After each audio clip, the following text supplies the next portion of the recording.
ये है हमारा नायक एन, जो अपने आसपास मौजूद हर इंसान और हर हालात से इतना एग्जॉस्टेड हो चुका था कि लगातार इंसल्ट्स, बदनामी और बिट्रेयल सहने के बाद उसने अपनी जिंदगी खत्म करने का फैसला कर लिया। वो खुद से बार बार यही कहता रहता है, मैंने अपनी लाइफ में कुछ भी अचीव नहीं किया और अब सब खत्म हो चुका है। This world is totally unfair. लेकिन आखिर ऐसा क्या हुआ कि वो इस पॉइंट तक पहुंच गया? चलिए उसकी कहानी को समझने के लिए थोड़ा पीछे चलते हैं। एक young boy an adventurers guild से जुड़ी एक पार्टी के साथ काम कर रहा था। जैसा कि आप देख सकते हैं, ये लोग एक डंजन के अंदर एक विशाल रैट से फाइट कर रहे थे। ये एक छोटी सी और टूटी फूटी टीम थी, जिसमें एक लड़का, एक लड़की और खुद एन शामिल था। लड़के का नाम जॉइड था, जो अपनी स्वॉर्ड से उस रैट की गर्दन पर वार कर रहा था। उसकी स्किल्स कुछ खास नहीं थी और वो अब तक मॉन्स्टर को फिनिश नहीं कर पाया था। तभी जूलियन नाम की लड़की बीच में आती है और एक ब्रूटल मैजिक कास्ट करती है, जिससे रैट जलकर एशेस में बदल जाता है। इस तरह दोनों मिलकर उसे डिफीट कर देते हैं। इसके बाद जॉइड एन की तरफ सार्कास्टिक नजर से देखता है, चलो अब तुम्हारी बारी है, अपना डेली काम करो, इस मॉन्स्टर को इवैल्यूएट करो और देखो इससे हमें क्या इन्फो मिल सकती है। एन का काम था मॉन्स्टर्स के मरने के बाद बची हुई लूट का अप्रेजल करना, लेकिन जॉइड यही नहीं रुकता और आगे बोलता है, ये भी चेक कर लो कि इसमें कुछ यूजफुल है भी या नहीं। एन जैसे ही अपने बैग्स उठाने की कोशिश करता है, वेट ज्यादा होने की वजह से वो लड़खड़ाकर गिर जाता है। जॉइड जोर से हंसता है और टॉन्ट मारते हुए कहता है, सच बताऊं तो तुम इस लाइफ में किसी काम के नहीं हो, तुमसे कुछ बैग्स भी नहीं उठते। यहाँ तक कि जूलियन भी मॉक करते हुए बोलती है, काम डाउन जॉइड, ये पुअर क्लास से है, इसे सिंपैथी देने की कोई ज़रूरत नहीं है। ऑनेस्टली हम इसके साथ इससे भी वर्स बिहेव कर सकते हैं। और सोचो, मैंने कभी तुम्हें एंजल तक समझ लिया था एन। एन चुपचाप रैट की बॉडी के पास जाकर अपना काम शुरू करता है। इस वर्ल्ड में जब कोई बच्चा अडल्ट होता है तो उसके अंदर उसी प्रोफेशन से जुड़ी एबिलिटीज अवेकन हो जाती हैं, जिसे वो फ्यूचर में अपनाने वाला होता है। फिर भी प्रॉपर ट्रेनिंग से स्किल्स और इम्प्रूव की जा सकती थी। इस दुनिया में प्रोफेशंस को साफ साफ कैटेगरीज में डिवाइड किया गया था। रेयर क्लास, जिनके पास एक्स्ट्रॉर्डिनरी पावर्स होती हैं, normal class, battle capable warriors और मेजेस, पुअर क्लास एन जैसे लोग, फार्मर्स और एल्डर्स, जिनमें फाइट करने की पावर नहीं होती। एन के फादर की डेथ बचपन में ही हो गई थी, इसलिए उसे जल्दी इंडिपेंडेंट होना पड़ा। उसे सबसे फास्ट तरीका यही लगा कि वो एडवेंचरर बनकर जल्दी पैसे कमा ले। लेकिन क्या वो रिच बन पाया? बिल्कुल नहीं। जब उसने रैट का अप्रेजल किया तो उसका रैंक बेहद लो निकला। हाँ, उसके टीथ काफ़ी वैल्यूएबल थे। उसने उन्हें निकालने की कोशिश की लेकिन फेल हो गया। मजबूरन उसने अपने कंपेनियंस को बुलाया। जॉइड सार्कास्टिकली बोलता है, क्या तुम एक्सपेक्ट कर रहे हो कि मैं अपना हाथ उस गंदगी में डालूं? तुम्हें क्या लगता है हम तुम्हें अपने साथ क्यों लाए हैं? फिर वो एक स्टोन उसकी तरफ फेंकते हुए कहता है, खुद कर लो। एन बस उसे चुपचाप देखता रह जाता है। जॉइड उसकी घूरती नज़र से इरिटेट होकर उसके चेहरे पर लात मारता है और चिल्लाता है, क्या देख रहा है ऐसे? जूलियन हंसते हुए कहती है, हम यहाँ फाइट कर रहे थे और तुम वहाँ आराम कर रहे थे, थोड़ी भी शेम नहीं है? एन उठता है, वीक वॉइस में अपॉलॉजी मांगता है और रैट का मुंह खोलकर उसके टीथ निकालने लगता है, जबकि बाकी लोग उस पर हंसते रहते हैं। उसके मन में बस एक ही थॉट चलता है, this world is not fair. मैं सिर्फ मॉन्स्टर्स का अप्रेजल कर सकता हूँ, लेकिन इस तरह का ट्रीटमेंट सहते हुए कोई सर्वाइव नहीं कर सकता। फिर भी वो टीथ इकट्ठा करता है और आगे बढ़ने की तैयारी करता है। जॉइड मुस्कुराकर कहता है, तुम हमारे साथ सिर्फ इसलिए हो क्योंकि मैं इन सड़ी हुई लाशों के पास नहीं जाना चाहता। एन पोलाइटली जवाब देता है, समझ गया। उसके पास इस ह्यूमिलिएशन को सहने के अलावा कोई चॉइस नहीं था। आगे चलते हुए उन्हें एक हंटिंग डॉग का शव मिलता है। वे एन को फिर से लूट कलेक्ट करने को कहते हैं। एन उन्हें देखकर बोलता है, गाइस कुछ रॉन्ग है, ये बहुत स्ट्रेंज लग रहा है। ये डॉग बी रैंक का है, इसे यहाँ नहीं होना चाहिए। लेकिन जॉइड उसे रोकते हुए कहता है, चुप रहो और अपना काम करो, और फिर से उसे लात मार देता है। एन प्रोटेस्ट भी नहीं कर पाता। वे आगे बढ़ते हैं और उन्हें एक और हंटिंग डॉग का शव मिलता है। सबको लगता है कि लक फाइनली उनके साथ है और वो रिच होने वाले हैं। लेकिन एन वॉर्न करता है, ये बहुत बड़ी मिस्टेक है। और उसके वर्ड्स खत्म होते ही वो हंटर्स के एक पूरे पैक को उनकी ओर दौड़ते हुए देख लेता है। सब लोग शॉक में फ्रीज हो जाते हैं। जॉइड चिल्लाकर जूलियन से कहता है, हम अपनी पूरी ताकत लगा दें तब भी एक को नहीं मार पाएंगे, हमें अभी भागना होगा, इनसे फाइट करने का कोई चांस नहीं है। जूलियन घबराकर पूछती है, हम भागेंगे कैसे? जॉइड बिना किसी हिचक के जवाब देता है, सिंपल है, एन पर मैजिक कास्ट करो, उसे पैरालिसिस दो, फिर उसे यहीं छोड़ दो, डॉग्स के लिए बेड बनाकर। ये सुनते ही एन पूरी तरह स्टन रह जाता है, जबकि बाकी लोग बेझिझक हंसने लगते हैं। जूलियन हाफते हुए बोलती है, मैं भी मरने के लिए रेडी नहीं हूँ, और अगले ही पल वो जादू चला देती है। एन का शरीर फ्रीज हो जाता है, वो हिल भी नहीं पाता और पूरी टीम उसे वहीं छोड़कर भाग जाती है। अपने ही साथी को सैक्रिफाइस बनाकर। जंगली कुत्ते उस पर टूट पड़ते हैं, हाथ पैर शरीर कुछ भी नहीं छोड़ते, हर तरफ खून और चीखें। लेकिन पैरालिसिस की वजह से उसकी सेंसेस नम हो चुकी थीं, उसे दर्द महसूस ही नहीं हो रहा था। हर बार जब कोई कुत्ता काटता, उसके पास कोई पत्थर गिर जाता। किसी तरह उसने एक पत्थर उठाया, पूरी ताकत से हमला किया, अपने थैले से खाना निकालकर कुत्तों की तरफ फेंका और जैसे तैसे उठकर भागा। यही उसका लास्ट चांस टू सर्वाइव था। वो उस रास्ते तक पहुंचता है जिसे वो एग्जिट समझ रहा था, लेकिन वहां पहुंचकर उसकी सांस अटक जाती है। रास्ता बंद था, उसके अपने साथी वहां से निकल चुके थे। अब बचने का कोई रास्ता नहीं था। वो अंधे गलियारे में आगे बढ़ता रहता है, बस इस उम्मीद में कि कहीं तो बाहर का रास्ता मिलेगा। लेकिन आखिर में वो एक गहरे पिट के सामने खड़ा होता है। अगर कूदे तो मौत, अगर पीछे जाए तो भी मौत। वो अपनी हालत पर पागलों की तरह हंसने लगता है। गरीब पैदा होना और प्रोफेशन भी ऐसा कि सिर्फ लूट इवैल्यूएट कर सकता है, ना लड़ सकता है, ना खुद को बचा सकता है। जिन जिन टीम्स के साथ उसने काम किया, सभी ने उसे नीचा दिखाया। आज वही लोग उसे मरने के लिए छोड़कर भाग गए। क्यों? क्योंकि वो फाइट नहीं कर सकता था, वो सिर्फ सामान का मूल्यांकन कर सकता था। पूरी तरह टूट चुका एन आखिरकार फैसला करता है इस मिजरेबल लाइफ को खत्म करने का। एक ऐसा जीवन जो ह्यूमिलिएशन, बिट्रेयल और मॉन्स्टर से भरा था। वो पिट में कूद जाता है। लेकिन क्या यही कहानी खत्म होती है? नहीं, असल कहानी तो अब शुरू होती है। जैसे जैसे उसकी कॉन्शियसनेस फेड होने लगती है, वो अचानक एक लड़की को देखता है जो अगले ही पल गायब हो जाती है। उसके सामने एक विशाल वृक्ष उगाता है। उसका शरीर पूरी तरह ठीक था, एक भी घाव नहीं। ये क्या हो रहा है? वृक्ष से एक बूंद टपकती है और उसके शरीर को छू लेती है। ये था वर्ल्ड ट्री का एक ड्रॉप। ये जानकर एन पूरी तरह शॉक्ड हो जाता है। वर्ल्ड ट्री, जो माना जाता था कि सदियों पहले गायब हो चुका है, यही वृक्ष जादू और कॉम्बैट पावर का मूल स्रोत था, जिसे पूरी दुनिया ढूंढ रही थी। वही आज उसकी जान बचा रहा था। वो कांपते हाथों से तने को छूता है, बार बार धन्यवाद देता है, लेकिन चारों ओर देखता है, कोई नहीं होता। तभी उसकी नज़र पास के एक दरवाजे पर पड़ती है। डंजन मैप में ये डोर तो था ही नहीं, मतलब गिल्ड को इस जगह का पता ही नहीं था। कुत्तों का ख्याल आते ही वो डर जाता है, हिम्मत जुटाकर एक पत्थर उठाता है और आगे बढ़ता है। उसे लगता है यही एग्जिट होगा, लेकिन जैसे ही वो खुश होने वाला होता है, एक तलवार हवा चीरती हुई आती है और उसका कान काट देती है। फिर उंगलियां, खून बहने लगता है। उसके सामने खड़ा था एक एस रैंक मॉन्स्टर, हथियार थामे हुए। वो हमला करता है और एन को गंभीर चोटें देता है।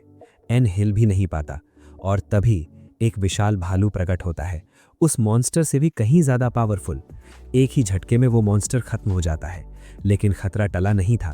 भालू एन पर टूट पड़ता है, उसकी आंखों पर वार करता है, चेहरा कुचल देता है, फिर उसे उठाकर इतनी जोर से दबाता है कि सब कुछ खत्म होता हुआ लगता है। और तभी एक लड़की प्रकट होती है। एक ही स्ट्राइक में वो भालू को मार देती है। वो शांत आवाज में कहती है, ये तुम्हारे लिए नहीं था, मुझे तुम्हें बचाने के लिए बुलाया गया है। एन बेहोश हो जाता है। जब होश आता है तो वो पूरी तरह ठीक होता है। उसकी आईसाइट वापस आ चुकी होती है, बस आंखों का रंग बदल चुका होता है। उसके सामने वही खूबसूरत लड़की खड़ी होती है। उसे ऐसा लगता है जैसे उसे दूसरा जीवन मिल गया हो। वो हल्की सी मुस्कुराती है। तभी एक महिला की आवाज़ आती है, एन, ऐसे काँप क्यों रहे हो? वो उसे चाय का प्याला देती है और कहती है, मेरी बेटी ने तुम्हारे लिए बनाई है, पी लो और मना मत करना। वो चाय पीता है और पूछता है कि वे कौन है। महिला अचानक उसे कसकर पकड़ लेती है और सख्त लहजे में चेतावनी देती है, अगर एक भी गलत विचार आया तो तुम्हारा रिश्ता यहीं तोड़ दूंगी। लड़की का नाम योरी था, वही जिसने उसे बचाया था। महिला थी उर्सुला, वर्ल्ड ट्री की गार्डियन। उर्सुला कहती है, मेरी बेटी ने जिद की थी कि तुम्हें बचाया जाए, वरना तुम्हारे जैसे यूजलेस लड़के को मैं कभी ना बचाती। एन शर्म से योरी का धन्यवाद करता है। उसके गाल लाल हो जाते हैं और उर्सुला के चेहरे से साफ होता है कि आगे की राह आसान नहीं होगी। फिर उर्सुला बताती है कि दुनिया में कुल 9 वर्ल्ड ट्रीज हैं और योरी उनमें से एक है। उनके गार्डियंस हर कीमत पर उनकी रक्षा करते हैं। एन योरी की तरफ देखते हुए कहता है, इसमें कोई हैरानी नहीं है, तुम ही वर्ल्ड ट्री की स्पिरिट हो। मैंने तुम्हें कुछ पल पहले ही देखा था और तुम फिर से सामने आ गई। वो थोड़ा ऑकवर्ड होकर माफी मांगता है। उस घटिया कमेंट के लिए सॉरी। उर्सुला उसे घूरते हुए डांटती है और सख्त वार्निंग देती है कि लड़की के सामने ऐसी बातें दोबारा ना करे। एन जिद करते हुए कहता है, रुको, मुझे ये पूछना ही होगा, क्या उस भालू ने मेरी आंख पूरी तरह डिस्ट्रॉय नहीं कर दी थी? और क्या मैं मर नहीं गया था? फिर मैं अब बिल्कुल ठीक कैसे हूँ? उर्सुला शांति से जवाब देती है कि वर्ल्ड ट्री से टपके पानी की मदद से उन्होंने उसे हील किया, लेकिन उसकी आंख के लिए उन्होंने पेड़ के तने के एक छोटे से हिस्से से एक आर्टिफिशियल आई बनाई। और हाँ, वो आय सिर्फ देखने के लिए नहीं है, उसमें ज़बरदस्त पावर है। वो आगे बताती है कि ये सब यूई की वजह से हुआ, जिसने उसके ठीक होने की प्रार्थना की थी। एन यूई की तरफ मुड़कर पूछता है, तुमने मेरे लिए ऐसा क्यों किया? वो सीधा जवाब देती है, सिर्फ एक वजह थी, क्योंकि जब मैंने तुम्हें बचाया तुमने मुझे धन्यवाद कहा था। उर्सुला आगे समझाती है कि यहाँ से कोई भी जिंदा बचकर बाहर जाए ऐसा बहुत रेयर होता है। यूई सबको बचाने की कोशिश करती है, लेकिन कोई उसे थैंक्स नहीं करता। जैसे ही लोगों को पता चलता है कि वो वर्ल्ड ट्री है, वे उसकी शाखाएं काटकर भाग जाते हैं। इसीलिए जब एन ने उसे धन्यवाद दिया तो वो सच में खुश हुई।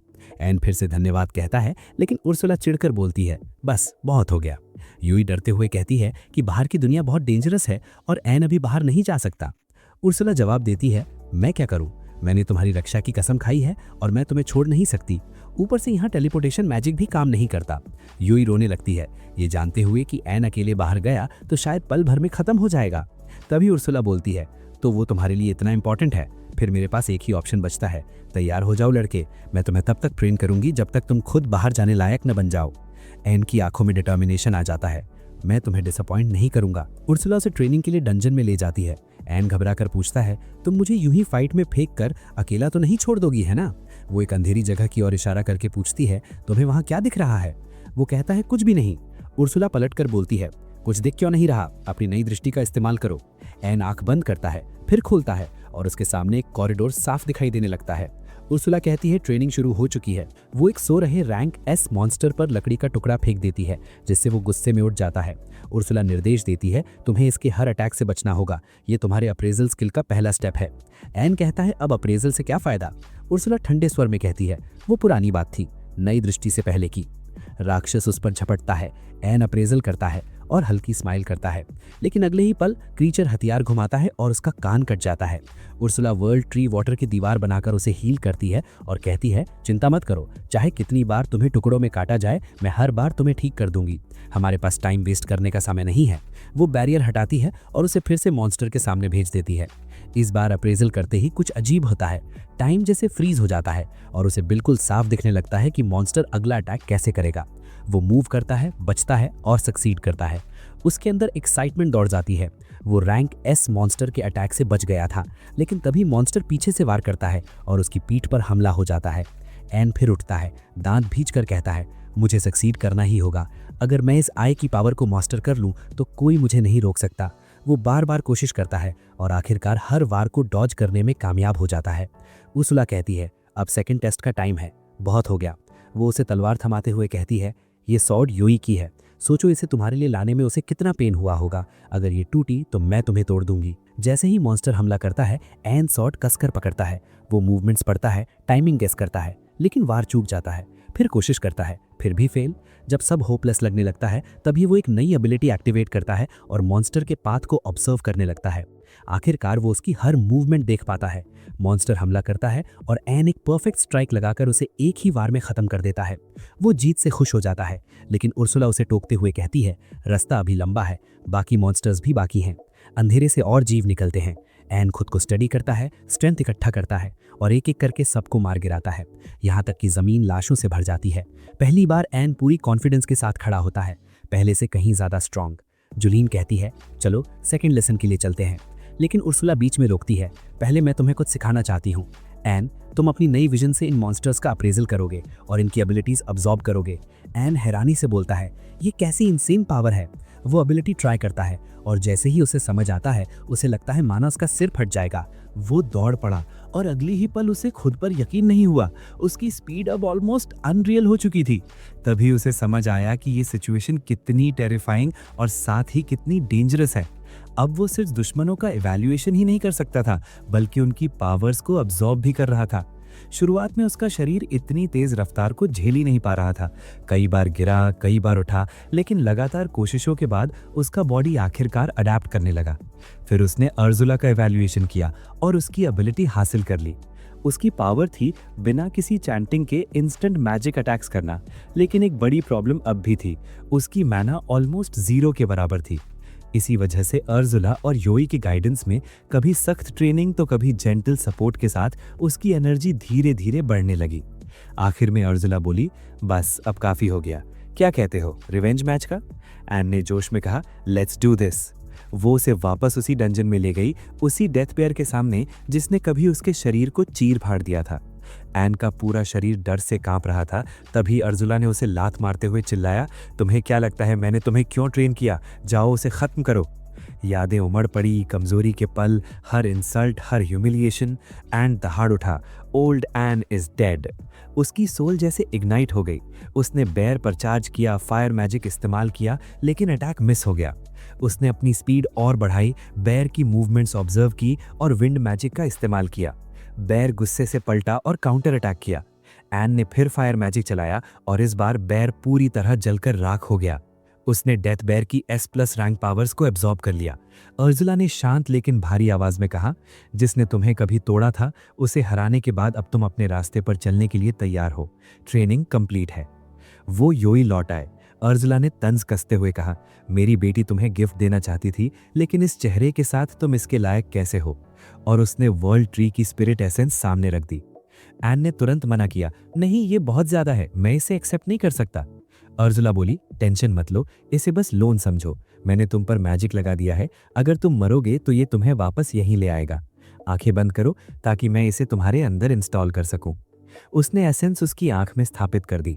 एन ने चारों तरफ देखा, लेकिन योरी वहां नहीं थी। फिर उसकी आवाज गूंजी, मैं यही हूं, तुम्हारी आंख से निकली हूं। अर्जुला ने समझाया कि वर्ल्ड ट्री का एसेंस अब उसके भीतर है और वो खुद एक वॉकिंग ट्री की तरह बन चुका है। अब योई उनके बीच फ्रीली ट्रैवल कर सकती है।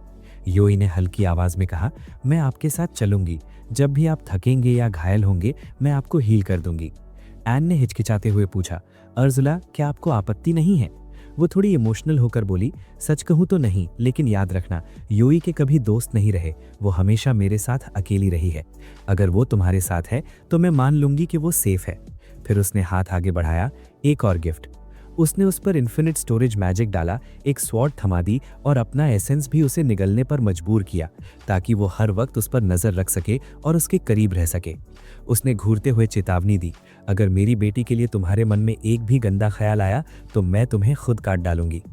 एन ने योई से पूछा, यहाँ से जाने के बाद तुम क्या चाहती हो? उसने मुस्कुराकर कहा, मैं बस अपनी फैमिली से, अपने सिबलिंग से और बाकी सारे ट्रीज से मिलना चाहती हूँ। अर्जुला ने आगे बताया, एक समय सिर्फ एक वर्ल्ड ट्री था, लेकिन वो 9 हिस्सों में बट गया। एन ने योरी से कहा, तुम्हें जिंदा रहूंगा तुम्हारा सपना पूरा करने के लिए। आपने मेरे लिए जो किया है उसके बदले में इतना तो कर ही सकता हूँ। वो डंजन से आगे बढ़ते रहे। अर्जुला नाश्ता दिखा रही थी। उन्हें एक जायंट मशरूम मिला, लेकिन वो पल भर में टूट गया और एन ने उसकी करोसिव पॉइजन पावर एब्जॉर्ब कर ली। आगे बढ़ते बढ़ते वो एक मैसिव गेट के सामने पहुंचा, जिसके पीछे डंजन लॉर्ड छिपा था, जिसे हराए बिना सरफेस तक पहुंचना इम्पॉसिबल था। एन ने मन में कहा, ओल्ड एन ऑफिशियली खत्म हो चुका है। वो अंदर दाखिल हुआ। सामने डंजन कोड था। अगर वो इसे नष्ट कर देता तो डंजन हमेशा के लिए कोलैप्स हो जाती और कोई भी दोबारा योई के ट्री तक नहीं पहुंच पाता। अब उसे प्रोटेक्शन की जरूरत नहीं रहती। लेकिन तभी उसके पैरों के नीचे मैजिक एक्टिवेट हुआ। एक विशाल मॉन्स्टर प्रकट हुआ और इंस्टेंटली हमला कर दिया। मॉन्स्टर लगभग उसे कुचल ही देता, लेकिन एन ने अपना हाथ स्टोन में बदलकर खुद को बचा लिया। मॉन्स्टर ने वार किया। एन ने रोककर उसका हाथ पिघला दिया। वो क्रीचर बेकाबू हो गया और दूसरे हाथ से अंधाधुंध अटैक्स करने लगा। फिर भी एन हर वार डॉज करता रहा, एक चट्टान के पीछे छिपा और फिर बाहर आकर अर्जुला द्वारा सिखाया गया नया स्पेल चैंट करने लगा। सिर्फ एक स्ट्राइक में मॉन्स्टर पूरी तरह नष्ट हो गया। चारों तरफ शौक भरी आवाजें गूंज उठी, इनक्रेडिबल एन, ये कैसी पावर है? इसके बाद एन ने मॉन्स्टर का ऑब्जर्वेशन किया और उसकी एबिलिटीज एब्जॉर्ब कर ली। अर्जुला डंजन कोर के पास पहुंची और उसे एन को सौंप दिया, जिससे उसका लेवल और ऊपर चला गया। इस तरह डंजन पूरी तरह क्लियर हो गई और एन अपने साथियों के साथ सरफेस पर लौट आया। दूसरी तरफ जॉइड गिल्ड के अंदर अपने साथियों के साथ बैठा डींगे हाँक रहा था कि जूलियन और एन के साथ डंजन में जाना कितना मुश्किल था। उन्होंने उनसे कहा, मेरे फ्रेंड्स, ये बात कभी मत भूलना कि एन ने जूलियन और मुझे बचाने के लिए अपनी जान तक दांव पर लगा दी थी। मैं उस सैक्रिफाइस को कभी नहीं भूल सकता। सच कहूं तो वो अब तक का सबसे ब्रेव इंसान था जिसे मैंने अपनी जिंदगी में देखा है। उसने एक झूठ गढ़ लिया था, ये मानकर कि हंटर डॉग्स के भौंकने में ही एन मर चुका होगा और ये ट्रुथ कभी सामने नहीं आएगा। बेचारा लायर अपने ही छल में कितना कमजोर लग रहा था। लेकिन तभी उसी झूठ में डूबा हुआ उसने अपने पीछे से एक आवाज सुनी और जो सपोजिडली मर चुका था वही एन उनके सामने जिंदा खड़ा था। जॉइड वहीं फ्रीज हो गया, हकलाते हुए बोला, वापस कैसे आ गए? तुम्हें तो वहां मर जाना चाहिए था। एन ने बिल्कुल काम टोन में जवाब दिया। बस यूं ही लौट आया। अंदर जितने भी मॉन्स्टर्स थे सबको डिफीट करके पैदल ही वापस चला आया। जॉइड गुस्से से चिल्लाया, झूठ मत बोलो, तुम अकेले उन सबको कैसे हरा सकते हो? लेकिन अब क्राउड उसकी तरफ शक से देखने लगा। अरे क्या यही वो नहीं है जिसने तुम्हारी जान बचाई थी? इसे जिंदा देखकर खुश नहीं होना चाहिए क्या? और यहीं एन ने पूरी सच्चाई सामने रख दी। जूलिन और जॉइड दोनों ने मुझ पर पैरालिसिस मैजिक इस्तेमाल किया और मुझे हंटर डॉग्स के लिए बेट बनाकर छोड़ दिया। बस फिर क्या था, लोग जॉइड के चारों ओर जमा हो गए और जो भी उनके हाथ में आया उसी से उस पर हमला करने लगे। अब किसी का भी पेशेंस खत्म हो चुका था। तभी एन ने हाथ उठाकर कहा, बस अब बहुत हो गया, मैं जिंदा हूं और मेरे लिए इतना ही काफी है। फिर उसने जॉइड की तरफ देखते हुए कहा, हर चीज के लिए धन्यवाद, और बिना पीछे देखे वो वहां से चला गया। कुछ समय बाद वो अर्सुला और योई के साथ एक और डंजन में लौटा जहां उन्होंने उसके मास्टरमाइंड को हरा दिया। और इसी लड़ाई के बाद एन की आंख और भी ज्यादा इवॉल्व हो गई। चलते चलते एन ने योई से धीमे से कहा, मुझे अफसोस है, इस डंजन में हमें तुम्हारे भाई बहन नहीं मिले। तभी अचानक गलियारों में एक तेज चीख गूंज उठी। एन उसी आवाज की तरफ दौड़ा और रास्ते में आने वाला हर मॉन्स्टर ऐसे खत्म होता गया जैसे वो कुछ भी ना हो। वहां पहुंचकर उसने देखा एक लड़की और एक युवक पर हमला हो रहा है।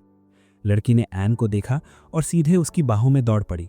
रोते हुए बोली, आखिरकार मैंने तुम्हें ढूंढ ही लिया, आप मेरे हीरो हैं। वो लड़की क्लॉडिया थी, राज्य की प्रिंसेस, और उसके साथ खड़ा युवक था जैस्पर, सबसे बड़ी ट्रेडिंग कंपनी का मालिक। जैस्पर उन्हें थैंक यू कहने के लिए अपने पैलेस ले आया। सब लोग एक साथ बैठे। क्लॉडिया ने एन और यूई के प्रति ग्रैटिट्यूड जताया, फिर खुशी से बोली, अब फॉर्मेलिटीज पूरी हो गई हैं, और वो फिर से एन को हक करने दौड़ पड़ी। लेकिन बीच में ही यूई ने रोक दिया, तुम ऐसा नहीं कर सकती, वो मेरे हस्बैंड हैं। क्लॉडिया ने मिस्चीवियस स्माइल के साथ जवाब दिया, डोंट वरी, मैं उसकी सेकंड वाइफ बन जाऊंगी। लॉ के हिसाब से 4 वाइफ्स अलाउड हैं, राइट? इतने में जैस्पर एन के बगल में बैठा और मजाकिया अंदाज में बोला, सॉरी, लेकिन मेरी भी एक रिक्वेस्ट है, क्या तुम मुझसे शादी करोगी? एन लगभग अपना कप उस पर फेंक ही देता, लेकिन समहाउ खुद को कंट्रोल करते हुए बोला, नहीं, ये रास्ता मेरे लिए नहीं है, गॉड हमें सिन से दूर रखे। इसके बाद जैस्पर उन्हें अपने पैलेस के बेसमेंट में ले गया, एक ऐसा रूम जो जेमस्टोन से भरा हुआ था। उसने कहा, यही मेरा पैशन है, रेयर जेम्स को कलेक्ट करना और उन्हें प्रोटेक्ट करना। शादी वाली बात मजाक थी, लेकिन मुझे पता है कि तुम्हारी लेफ्ट आई में वर्ल्ड ट्री का एसेंस मौजूद है, और इसी वजह से मैं तुम्हारे करीब रहना चाहता हूं ताकि उस आंख की रक्षा कर सकूं। एन ने उसे शक भरी नजरों से देखा। मुझे तुम पर भरोसा नहीं है, साफ साफ बताओ, दूसरी दुनिया की ट्रीज की लोकेशंस के बारे में तुम्हें क्या पता है? जैस्पर ने जवाब दिया, कुछ के बारे में जानता हूं, लेकिन वो सब बेहद डेंजरस जगहों पर हैं। एन ने बिना हिचक कहा, डेंजर की चिंता मत करो, बस लोकेशन बता दो, बाकी सब मैं हैंडल कर लूंगा। फिर जैस्पर ने उसे उन डंजन्स में से पहली की ओर भेज दिया। बाहर से वो किसी कब्र के एंट्रेंस जैसा डरावना लग रहा था। एन ने योई से कहा, मुझे उम्मीद है कि इस सब के बाद हमें तुम्हारे कुछ रिलेटिव्स अंदर मिल जाएंगे। योई एक बार फिर उसकी आंख में समा गया और एन आगे बढ़ता रहा जब तक कि वो एक सील्ड वॉल के सामने नहीं आ गया। अर्सुला ने बताया, ये दीवार मैजिक से बनी है, इसे छूते ही तुम डंजन के अंदर पहुंच जाओगे। एन ने हाथ रखा और अचानक उसके चारों तरफ सब कुछ बदल गया। अब वो खुद को एक विशाल फॉरेस्ट के बीच खड़ा पाया। तभी एक यंग गर्ल की आवाज आई जो योई को पुकार रही थी, वेलकम बैक, हमें मिले हुए बहुत समय हो गया। ये बिना थी, योरो की छोटी बहन, जो एक मैजिकल क्रिस्टल के जरिए उन्हें देख रही थी। योरो ने पूछा, तुम कहाँ हो? बिना ने जवाब दिया, मैं फॉरेस्ट के आखिरी छोर पर तुम्हारा इंतजार कर रही हूँ, जल्दी आओ और हमारे बिग ब्रदर को भी साथ लाना। एन हैरान रह गया, अगर वो तुम्हारे लिए इतनी दूर आई है तो टेलीपोर्टेशन से हमें सीधे क्यों नहीं बुलाया? लेकिन बिना ने सिर हिला दिया, मैं ऐसा नहीं कर सकती, मैं चाहती हूँ कि तुम दोनों मेरे फॉरेस्ट से होकर गुजरो। रास्ते में ट्रैप्स और मॉन्स्टर्स रखे हैं ताकि तुम्हारी परीक्षा ले सकूं, तो संभल कर चलना, मैं ये गारंटी नहीं कर सकती कि तुम जिंदा मुझ तक पहुंचोगे। एन ने योई की तरफ देखा और बोला, अपने प्लेस पर वापस जाओ, ये रास्ता डेंजरस होगा। योई मान गया। फिर एन ने बिना से कहा, चिंता मत करो, इस डंजन को पहले से ही डिस्ट्रॉयड मान लिया जाए। बिना की आंखें एक्साइटमेंट से चमक उठी, तो फिर मैं योई के सामने तुम्हारा रियल फॉर्म रिवील कर दूंगी। एन समझ नहीं पाया कि वो इतनी हॉस्टिलिटी के साथ उसे ही टारगेट क्यों कर रही है। जैसे ही वो उस गड्ढे में कदम रखने ही वाला था तभी असला ने उसे टाइम रहते वार्न कर दिया और वो बाल बाल बच गया। बीना के चेहरे पर शॉक साफ दिख रहा था और इसके बाद तो सीन ऐसा हो जाता है कि एन हर ट्रैप, हर कार्निवोरस प्लांट को बिना एक भी स्लिप किए कैजुअली क्रॉस करता चला जाता है। आखिर में बीना खुद टूट जाती है, फूट फूट कर रोते हुए कहती है कि उसने ये सारे ट्रैप्स बनाने में अपनी पूरी एनर्जी झोंक दी और फिर भी तुम इनमें से किसी में भी फंसे तक नहीं। फिर थोड़ी बिटर स्माइल के साथ बोलती है, लेकिन ठीक है, अब एक मॉन्स्टर आएगा और तुम्हारे लिए सरेंडर करना ही बेटर होगा। लेकिन ऑनेस्टली क्या उसे सच में लगा कि एन सरेंडर करेगा? Not a chance. अगले ही पल एन के सामने एक अजीब सा मॉन्स्टर खड़ा होता है, आधा पेड़ और आधा इंसान। उसकी प्रेजेंस से हिप्नोटिक स्मोक निकल रहा होता है, लेकिन एन पर उसका जरा भी असर नहीं पड़ता क्योंकि ये सारी ट्रिक्स उसके लिए यूजलेस थी। वो अपनी स्वॉर्ड निकालता है, कामली आगे बढ़ता है और एक ही क्लीन स्ट्राइक में मॉन्स्टर को 2 हिस्सों में काट देता है। Seriously what a power. वो उसकी एबिलिटीज अब्सॉर्ब करता है, लेकिन तभी इनविजिबल अटैक्स उस पर आने लगते हैं। अर्सुला शांति से कहती है, वरी मत करो, मैंने अटैक करने वाले मॉन्स्टर्स का एनालिसिस कर लिया है। वो ग्रेविटी मैजिक इस्तेमाल करती है और सबको जमीन पर पटक देती है। फिर भी बीना को उम्मीद रहती है कि शायद एन किसी ट्रैप में फंस जाए, इसलिए वो 2 और मॉन्स्टर्स भेज देती है। लेकिन एन एक ही बार और दोनों खत्म। इसी बीच डंजन से काफी दूर ज़ॉइड अंदर ही अंदर टूट चुका था। बुदबुदाते हुए बोल रहा था, ये सब उस गार्बेज पिकर की वजह से हुआ है। हाँ, सब उसी की गलती है। उसका इशारा एन की तरफ था। वो गिल्ड पहुंचता है और जैसे ही अंदर कदम रखता है, पूरा हॉल एकदम साइलेंट हो जाता है। कोई भी उसकी मौजूदगी टॉलरेट नहीं कर पा रहा था। वो जूलियन को 2 और लोगों के साथ बैठा देखता है और गुस्से में पूछता है, तुम इतने टाइम से कहाँ थी?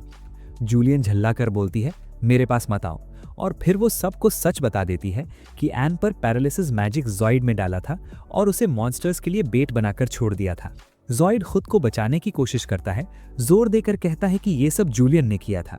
लेकिन जूलियन रोते रोते टूट जाती है और कहती है, उसने मुझे धमकाया था, मैं एन को कभी हर्ट नहीं करना चाहती थी। भीड़ जूलियन की बात मान लेती है और फिर ज़ॉइड को घसीटते हुए बाहर निकाल दिया जाता है। लोग चिल्ला रहे होते हैं, अब कोई भी तुम्हें किसी भी टीम में नहीं लेना चाहता। टोटली ब्रोकन होकर ज़ॉइड कहता है, अब बस एक ही रास्ता बचा है, मैं अकेले ही एक ग्रेट जर्नी पर निकलूंगा और अपनी बदनामी को वापस हासिल करूंगा। वो एक डंजन में एंटर करता है और आयरनी ये थी कि वही डंजन था जहां एन लड़ चुका था। गलती से उसका हाथ दीवार पर लग जाता है और दीवार उसे खींचकर अंदर जंगल में ले जाती है। डरते हुए वो खुद से बोलता है, मुझे आगे बढ़ना होगा, मुझे अपना नाम वापस पाना होगा और एन से बदला लेना होगा। लेकिन पहला ही कदम उसे थॉर्न ट्रैप में फंसा देता है और वो संभव बाहर निकल आता है। ये ट्रैप्स असल में डेथ के एज पर खड़े लोगों को बाहर निकालने के लिए बनाए गए थे। फिर भी ज़ॉइड हार नहीं मानता। वो दोबारा अंदर जाता है और बीना के लगाए हुए लगभग हर ट्रैप में फंसता चला जाता है। आखिरकार वो एक लेक पर पहुंचता है जहां एक जाइगेंटिक क्रोकोडाइल उसका इंतजार कर रहा होता है। उसे देखते ही उसके हाथ पैर कांप जाते हैं। वो स्वॉर्ड निकालता है, लेकिन बीस्ट उस पर झपकता मारता है और उसे नीचे गिरा देता है, जैसे बस अब सब खत्म। और तभी बिल्कुल उसी मोमेंट पर एन प्रकट होता है और क्रोकोडाइल को एक ही बार में 2 टुकड़ों में काट देता है। ज़ॉइड हकलाते हुए शॉक में बोलता है, तुम यहाँ? Garbage picker? तुम्हें इतनी पावर कहाँ से मिली? लेकिन एन उसे इग्नोर करता है, इयोरी की पावर से उसे हील करता है और शांति से कहता है, ठीक रहो मेरे दोस्त, मुझे जल्दी है। ज़ॉइड कुछ कहने की कोशिश करता है, लेकिन एन उस पर स्लीप मैजिक डाल देता है और बीना से कहता है, इसे यहाँ से हटा दो। एन आगे बढ़ता रहता है जब तक कि वो एक विशाल गेट तक नहीं पहुंच जाता, सोचते हुए कि डंजन लॉर्ड शायद इसके नीचे छिपा होगा। लेकिन जैसे ही वो अंदर जाता है, वो अब भी उसी जंगल में होता है। कुछ भी चेंज नहीं हुआ था। अचानक जमीन कांपती है और एन हवा में उड़ जाता है क्योंकि धरती के नीचे से एक मैसिव टर्टल बाहर आता है। बिना हेजिटेशन के एन फायर मैजिक यूज करता है, लगातार अटैक्स करता है, लेकिन उसे शॉक लगता है कि टर्टल बिल्कुल सेफ रहता है। फिर टर्टल पलटवार करता है। एन अपने मैजिक से जवाब देता है, सोचते हुए कि उसने जीत लिया, लेकिन नहीं। आग और अटैक सब जमीन में समा जाते हैं, उसे छूते तक नहीं। सच्चाई समझते ही एन नीचे उतरता है, टर्टल को अपने ऊपर पैर रखने देता है, फिर भी वो अनहार्म रहता है। उसी पल इल्यूजन टूटता है और टर्टल अपना रियल फॉर्म दिखाता है। इसके बाद बीना का दिल पिघल जाता है और वो उन्हें इयोरी तक जाने का रास्ता दिखाती है। जैसे ही इयोरी अपनी बहन को देखती है, वो दौड़कर उसे गले लगा लेती है। बीना कहती है, मैं तुम्हारे साथ चलना चाहती हूँ। इयोरी को कोई ऑब्जेक्शन नहीं होता और एन भी कुछ नहीं कहता। तभी छोटा टर्टल नीचे उतरकर एक लड़की में बदल जाता है। वो बीना की गार्डियन थी जिसका नाम कुरोमी था। उसे देखते ही अर्सला स्टन रह जाती है क्योंकि कभी वो उसकी टीचर रह चुकी थी। अर्सला पूरे रिस्पेक्ट से उसे एड्रेस करती है, इतनी सॉफ्टली कि कोई भी बीच में बोलने की हिम्मत नहीं करता। फिर बीना अपने और कुरोमी के एलिमेंटल कोर्स को एन की मैजिकल आई में रख देती है ताकि वो उसके साथ ट्रैवल कर सके। एन को अंदर से सच्ची खुशी महसूस होती है जब वो इयोरी को अपनी बहन के साथ दोबारा मुस्कुराते देखता है, और मन ही मन वो डिसाइड करता है मुझे उसे उसके बाकी 6 भाई बहनों से भी मिलवाना ही होगा। उसी पल जॉइड कालकोठरी के बाहर होश में आता है। एन की वजह से जिंदा तो बच गया था, लेकिन अंदर से वो कड़वाहट और फ्रस्ट्रेशन से भरा हुआ था। गुस्से में उसकी आंखें भर आती हैं और वो लगभग रोते हुए सोचता है, वही आदमी जो कभी हमारी डंजन्स में सिर्फ कचरा उठाने वाला था, आज मुझसे इतना आगे कैसे निकल गया। अगले दिन जैस्पर एन को अपने साथ राजधानी के गिल्ड हेडक्वार्टर्स लेके जाता है। एन थोड़ा हेजिटेंट होता है क्योंकि उसे डर था कि लोग उसके बारे में क्या क्या बातें करेंगे, लेकिन जैस्पर हल्की मुस्कान के साथ उसे भरोसा दिलाता है, जब तक मैं तुम्हारे साथ हूँ कोई भी कुछ कहने की हिम्मत नहीं करेगा। और सच में जैसे ही वे अंदर पहुंचते हैं, लोगों की आंखें चौड़ी हो जाती हैं। आखिर जैस्पर एक जाना माना रिचमैन था। चारों तरफ विस्पर शुरू हो जाते हैं, ये उसके साथ कौन है। तभी रिसेप्शनिस्ट आगे बढ़ती है, जैस्पर का स्वागत करती है और वो कैजुअली कह देता है, आज मैं इस युवक के साथ आया हूँ। वो पूछती है, मैं आपकी कैसे मदद कर सकती हूँ। एन शांत स्वर में जवाब देता है, मेरे पास डंजन से इकट्ठा की गई कुछ आइटम्स हैं, मैं उन्हें सेल करना चाहता हूँ। वो कहती है, जरूर, क्या मैं आपका गिल्ड कार्ड देख सकती हूँ। एन कार्ड आगे बढ़ा देता है। जैसे ही वो नाम पढ़ती है और रैंक पर पहुंचती है, उसका चेहरा एकदम बदल जाता है, पूरी तरह शॉक्ड। रैंक था सबसे नीचे यानी डी, और प्रोफेशन लिखा था इवैल्यूएटर। बस फिर क्या था, एन मजाक का निशाना बन जाता है। लड़की हल्की हंसी के साथ कहती है, यहाँ ऐसा कोई रेसिडेंट नहीं है जो एक भी मॉन्स्टर को हरा सके। आसपास के लोग भी मजाक उड़ाने लगते हैं, पक्का जैस्पर के लिए काम करता होगा। वे उन्हीं मॉन्स्टर्स को देखते हैं जिन्हें एन ने हराया था और आपस में फुसफुसाते हैं, इसने ये सब पहले ही चुरा लिया होगा, ये इसके किल्स नहीं हो सकते। कोई और बोलता है, अपनी बात बदलो। दूसरा तुरंत जवाब देता है, नहीं, एक आम आदमी के पास ऐसी चीजें होना इम्पॉसिबल है। एन का चेहरा उतर जाता है और वो धीमे से कहता है, इसीलिए मैं गिल्ड में आना नहीं चाहता था। तभी अचानक गिल्ड मास्टर मेगन अंदर प्रवेश करती है। पूरे हॉल में एकदम साइलेंस छा जाता है। मेगन सीधे एन के पास आती है और बड़े शांत, ऑलमोस्ट जेंटल टोन में कहती है, तुम्हारी आंखें बहुत खूबसूरत हैं, रिलैक्स करो, धीरे चलो। रिसेप्शनिस्ट ये सब देख चुकी होती है और वो भी कंफर्म कर देती है कि सब कुछ सच है। जैस्पर आगे बढ़कर कहता है, सब लोग सुन लो, मैं गारंटी देता हूँ इन्हीं ने उन मॉन्स्टर्स को हराया है। मेगन रिसेप्शनिस्ट की ओर देखते हुए कहती है, हम बाद में हिसाब कर लेंगे, क्या अब हम लोगों को उनके काम से जज करने लगे हैं। उसी पल एन के चेहरे पर आखिरकार हल्की सी स्माइल आ जाती है। उसे लगता है कि यहाँ कोई तो है जो उसे समझता है। उनमें से एक आगे बढ़कर कहता है, मुझे खुशी है कि यहाँ मुझे आप जैसा कोई मिला। वो उसकी पकड़ थोड़ी कसता है और जोड़ता है, मुझे एम्बिशियस यंगस्टर्स पसंद है, लगता है हम जल्द फिर मिलेंगे। इतना कहकर वो मुड़ जाती है और चली जाती है। जैस्पर एन की तरफ देखते हुए बोलता है, अब जो भी बचा है सब निकाल लो, वो सीक्रेट डमास्कस वाली चीजें भी। ये सुनते ही वहां मौजूद लोग उस युवक पर टूट पड़ते हैं। हालात बिगड़ते देख एन भीड़ को चीरता हुआ बाहर निकलता है और सीधे घर की ओर चला जाता है। रात के समय वो कायरा के साथ बैठा होता है और उससे बाकी बहनों के बारे में पूछता है। कायरा हल्की सी सांस लेते हुए कहती है कि हमें उनके बारे में ऑलमोस्ट कुछ भी पता नहीं है, ना लोकेशंस, ना क्लूज, कुछ भी नहीं। बस इतना मालूम है कि अभी 6 बहनें बाकी हैं और उसे एक स्ट्रॉन्ग डाउट है कि शायद एक 7वीं बहन भी मौजूद है। एन हैरानी से पूछता है, कैसे? कायरा कामली एक्सप्लेन करती है कि जैसा उसने पहले बताया था, उसे लगता है कि सबसे बड़ी बहन अपने गार्डियन के साथ कहीं छिपकर रह रही है, लेकिन सच्चाई तभी सामने आएगी जब बाकी बहनों को पहले ढूंढ लिया जाएगा। एन कहता है, तो फिर सर्च शुरू करनी होगी। कायरा थोड़ा फ्रस्ट्रेटेड होकर बोलती है कि प्रॉब्लम यही है, उसे कोई ऐसी जगह नहीं पता जहां से सर्च शुरू की जा सके। एन हल्के मजाक में कहता है कि तुम जल्दी थक जाती हो, शायद दोबारा कोशिश ही नहीं करोगी। कायरा तुरंत जवाब देती है, इम्पॉसिबल। वो फर्मली कहती है कि वो जरूर खोजेगी। यूरी की वजह से उसकी जान 2 बार बच चुकी है और चाहे कुछ भी हो जाए, वो उसकी बहनों को ढूंढने में उसकी पूरी मदद करेगी। अगली सुबह जैसे ही एन उठता है, उसे अपने घर पर मेगन खड़ी मिलती है। वो हल्की सी मुस्कान के साथ कहती है कि उसे उसकी बहुत याद आ रही थी और इसीलिए वो आसानी से मिलने चली आई। जैस्पर भी वहीं बैठा होता है और मेगन बताती है कि उसे एन से एक इम्पॉर्टेंट काम करवाना है। एन थोड़ा कंफ्यूज होकर पूछता है, मैं ही क्यों? गिल्ड में और भी तो लोग हैं। मेगन सीरियस टोन में जवाब देती है कि ये काम उसके अलावा कोई और नहीं कर सकता। फिर वो पूछती है, क्या तुम बेहीमत के बारे में जानते हो? एन पूछता है, वो क्या है, कोई मैजिक क्रीचर? मेगन एक्सप्लेन करती है कि बेहीमत उन एंशिएंट ड्रैगन्स में से एक है जिन पर कभी डीमन किंग का कंट्रोल था और उसे ह्यूमन वर्ल्ड में लाया गया था। डीमन किंग के सील होने के बाद वो ड्रैगन गायब हो गया और किसी को उसका लोकेशन नहीं पता था, लेकिन हाल ही में वो फिर से दिखाई देने लगा है और डेजर्ट से गुजरने वाले मर्चेंट्स पर हमला कर रहा है। मेगन ऑफिशियली अनाउंस करती है कि वो बेहीमथ ड्रैगन को हमेशा के लिए ख़त्म करने का आदेश देती है। वो ये भी जोड़ती है कि ये SS रैंक ड्रैगन है और उसने इससे पहले कभी ऐसा थ्रेट नहीं देखा। जैस्पर चिंतित होकर एन से कहता है कि इस मिशन में उसकी जान भी जा सकती है और वो जानता है कि एन लोगों के बीच में स्पॉटलाइट में आना पसंद नहीं करता। एन शांत लेकिन कॉन्फिडेंट आवाज़ में कहता है कि सब लोग चिंता ना करें। वो मिशन एक्सेप्ट करता है और ड्रैगन से छुटकारा दिलाने का वादा करता है। मेगन भावुक होकर कहती है कि अब ये जिम्मेदारी नगर के पुत्र के रूप में उसके कंधों पर है। इसके बाद एन बिना देर किए डिजर्ट की ओर निकल पड़ता है, उसी जगह जहां ड्रैगन के दिखने की अफवाह थी। रास्ते में अर्सला उसे वार्न करती है कि ये ड्रैगन बेहद खतरनाक है। ये स्पेल्स को एब्जॉर्ब करके अपनी पावर में बदल लेता है और दिन भर जमीन के नीचे छिपा रहता है। हमारा नायक अपनी स्वॉर्ड को कसकर पकड़ता है और मैजिक अटैक से ड्रैगन को बाहर निकालता है। जमीन कांपने लगती है और ड्रैगन बाहर निकलते हुए गुस्से में पूछता है कि इतनी सुबह उसे जगाने की हिम्मत किसने की।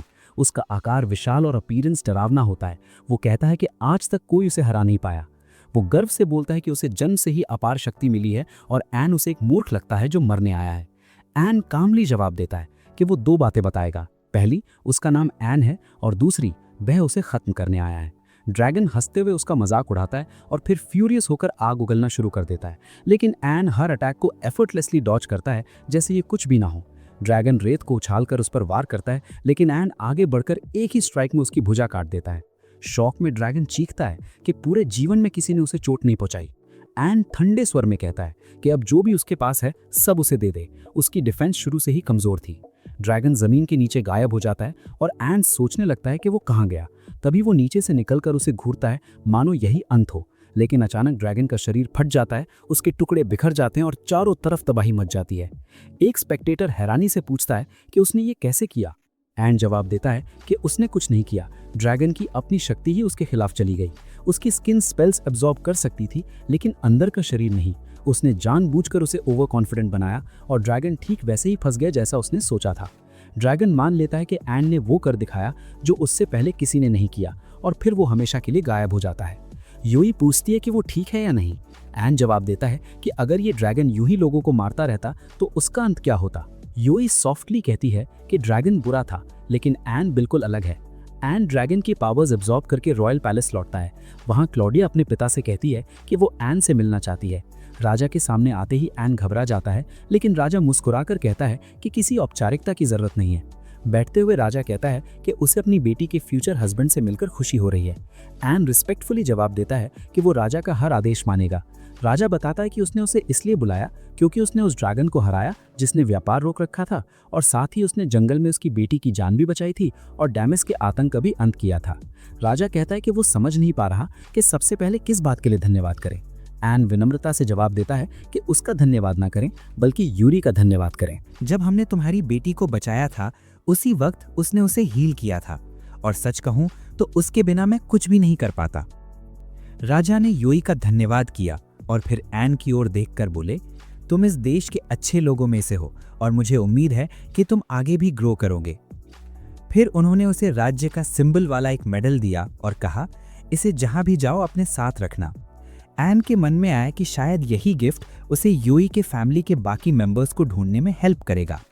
और इसी बीच पूरे कस्बे में उस हीरो की बातें हो रही थी जिसने अकेले ही डीमन किंग के ड्रैगन को खत्म कर दिया था।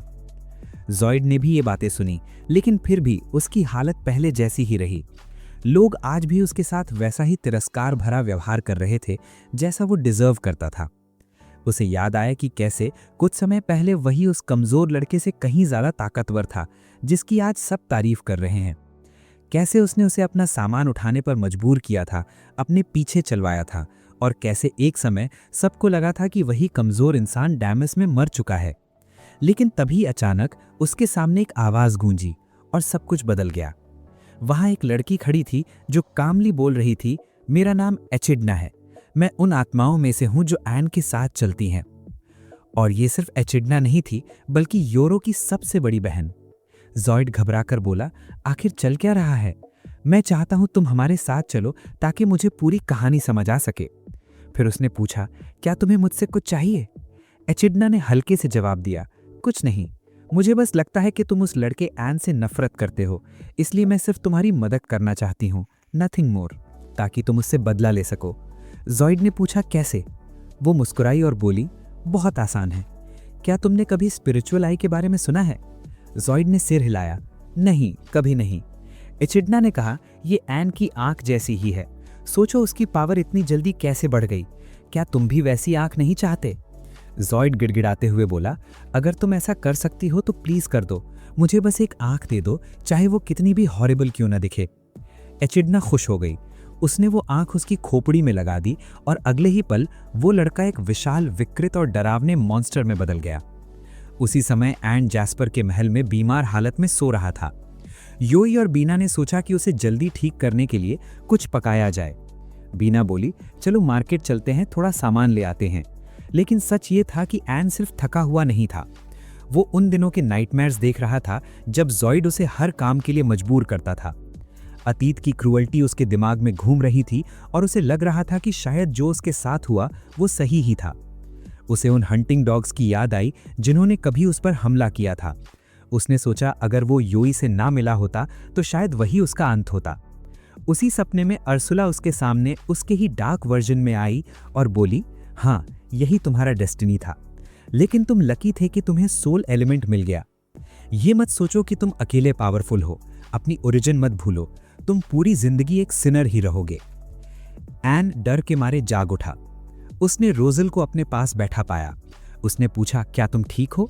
एन ने धीमे से कहा, हाँ, बस एक बैड ड्रीम था। रोजल ने पूछा, सिर्फ सपना?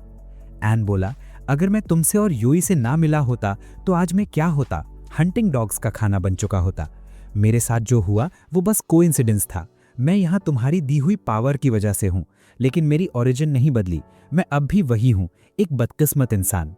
ये बातें अर्सुला को अंदर तक हिला देती हैं, लेकिन वो कुछ नहीं कह पाती। अब कहानी वापस जॉइड की तरफ जाती है, जो करप्शन लैंड में था और अपने रास्ते में आने वाली हर चीज को तबाह कर रहा था। तभी वो जूलियन को देखता है और उसकी ओर बढ़ता है। जूलियन के पास एक आदमी खड़ा था जिसने तलवार निकाल ली। जॉइड उस पर हमला करने दौड़ा और फिर बोला, अब क्या करोगी? कोई भी तुम्हें मुझसे नहीं बचाएगा। जूलियन रोते हुए बोली, जो भी हुआ उसके लिए मुझे माफ कर दो। मैं गिल्ड को बिना झूठ बोले सब सच बता दूंगी, बस मुझे जिंदा छोड़ दो। लेकिन वो उसकी बात पूरी होने से पहले ही उसे अनदेखा कर देता है और शहर में तबाही मचाने लौट जाता है। योई और बीना लोगों को भागते हुए देखते हैं। योई घायलों को हील करने दौड़ता है। तभी एक भारी आवाज गूंजती है, अब खेल खत्म, पहले योई और बीना को मारो।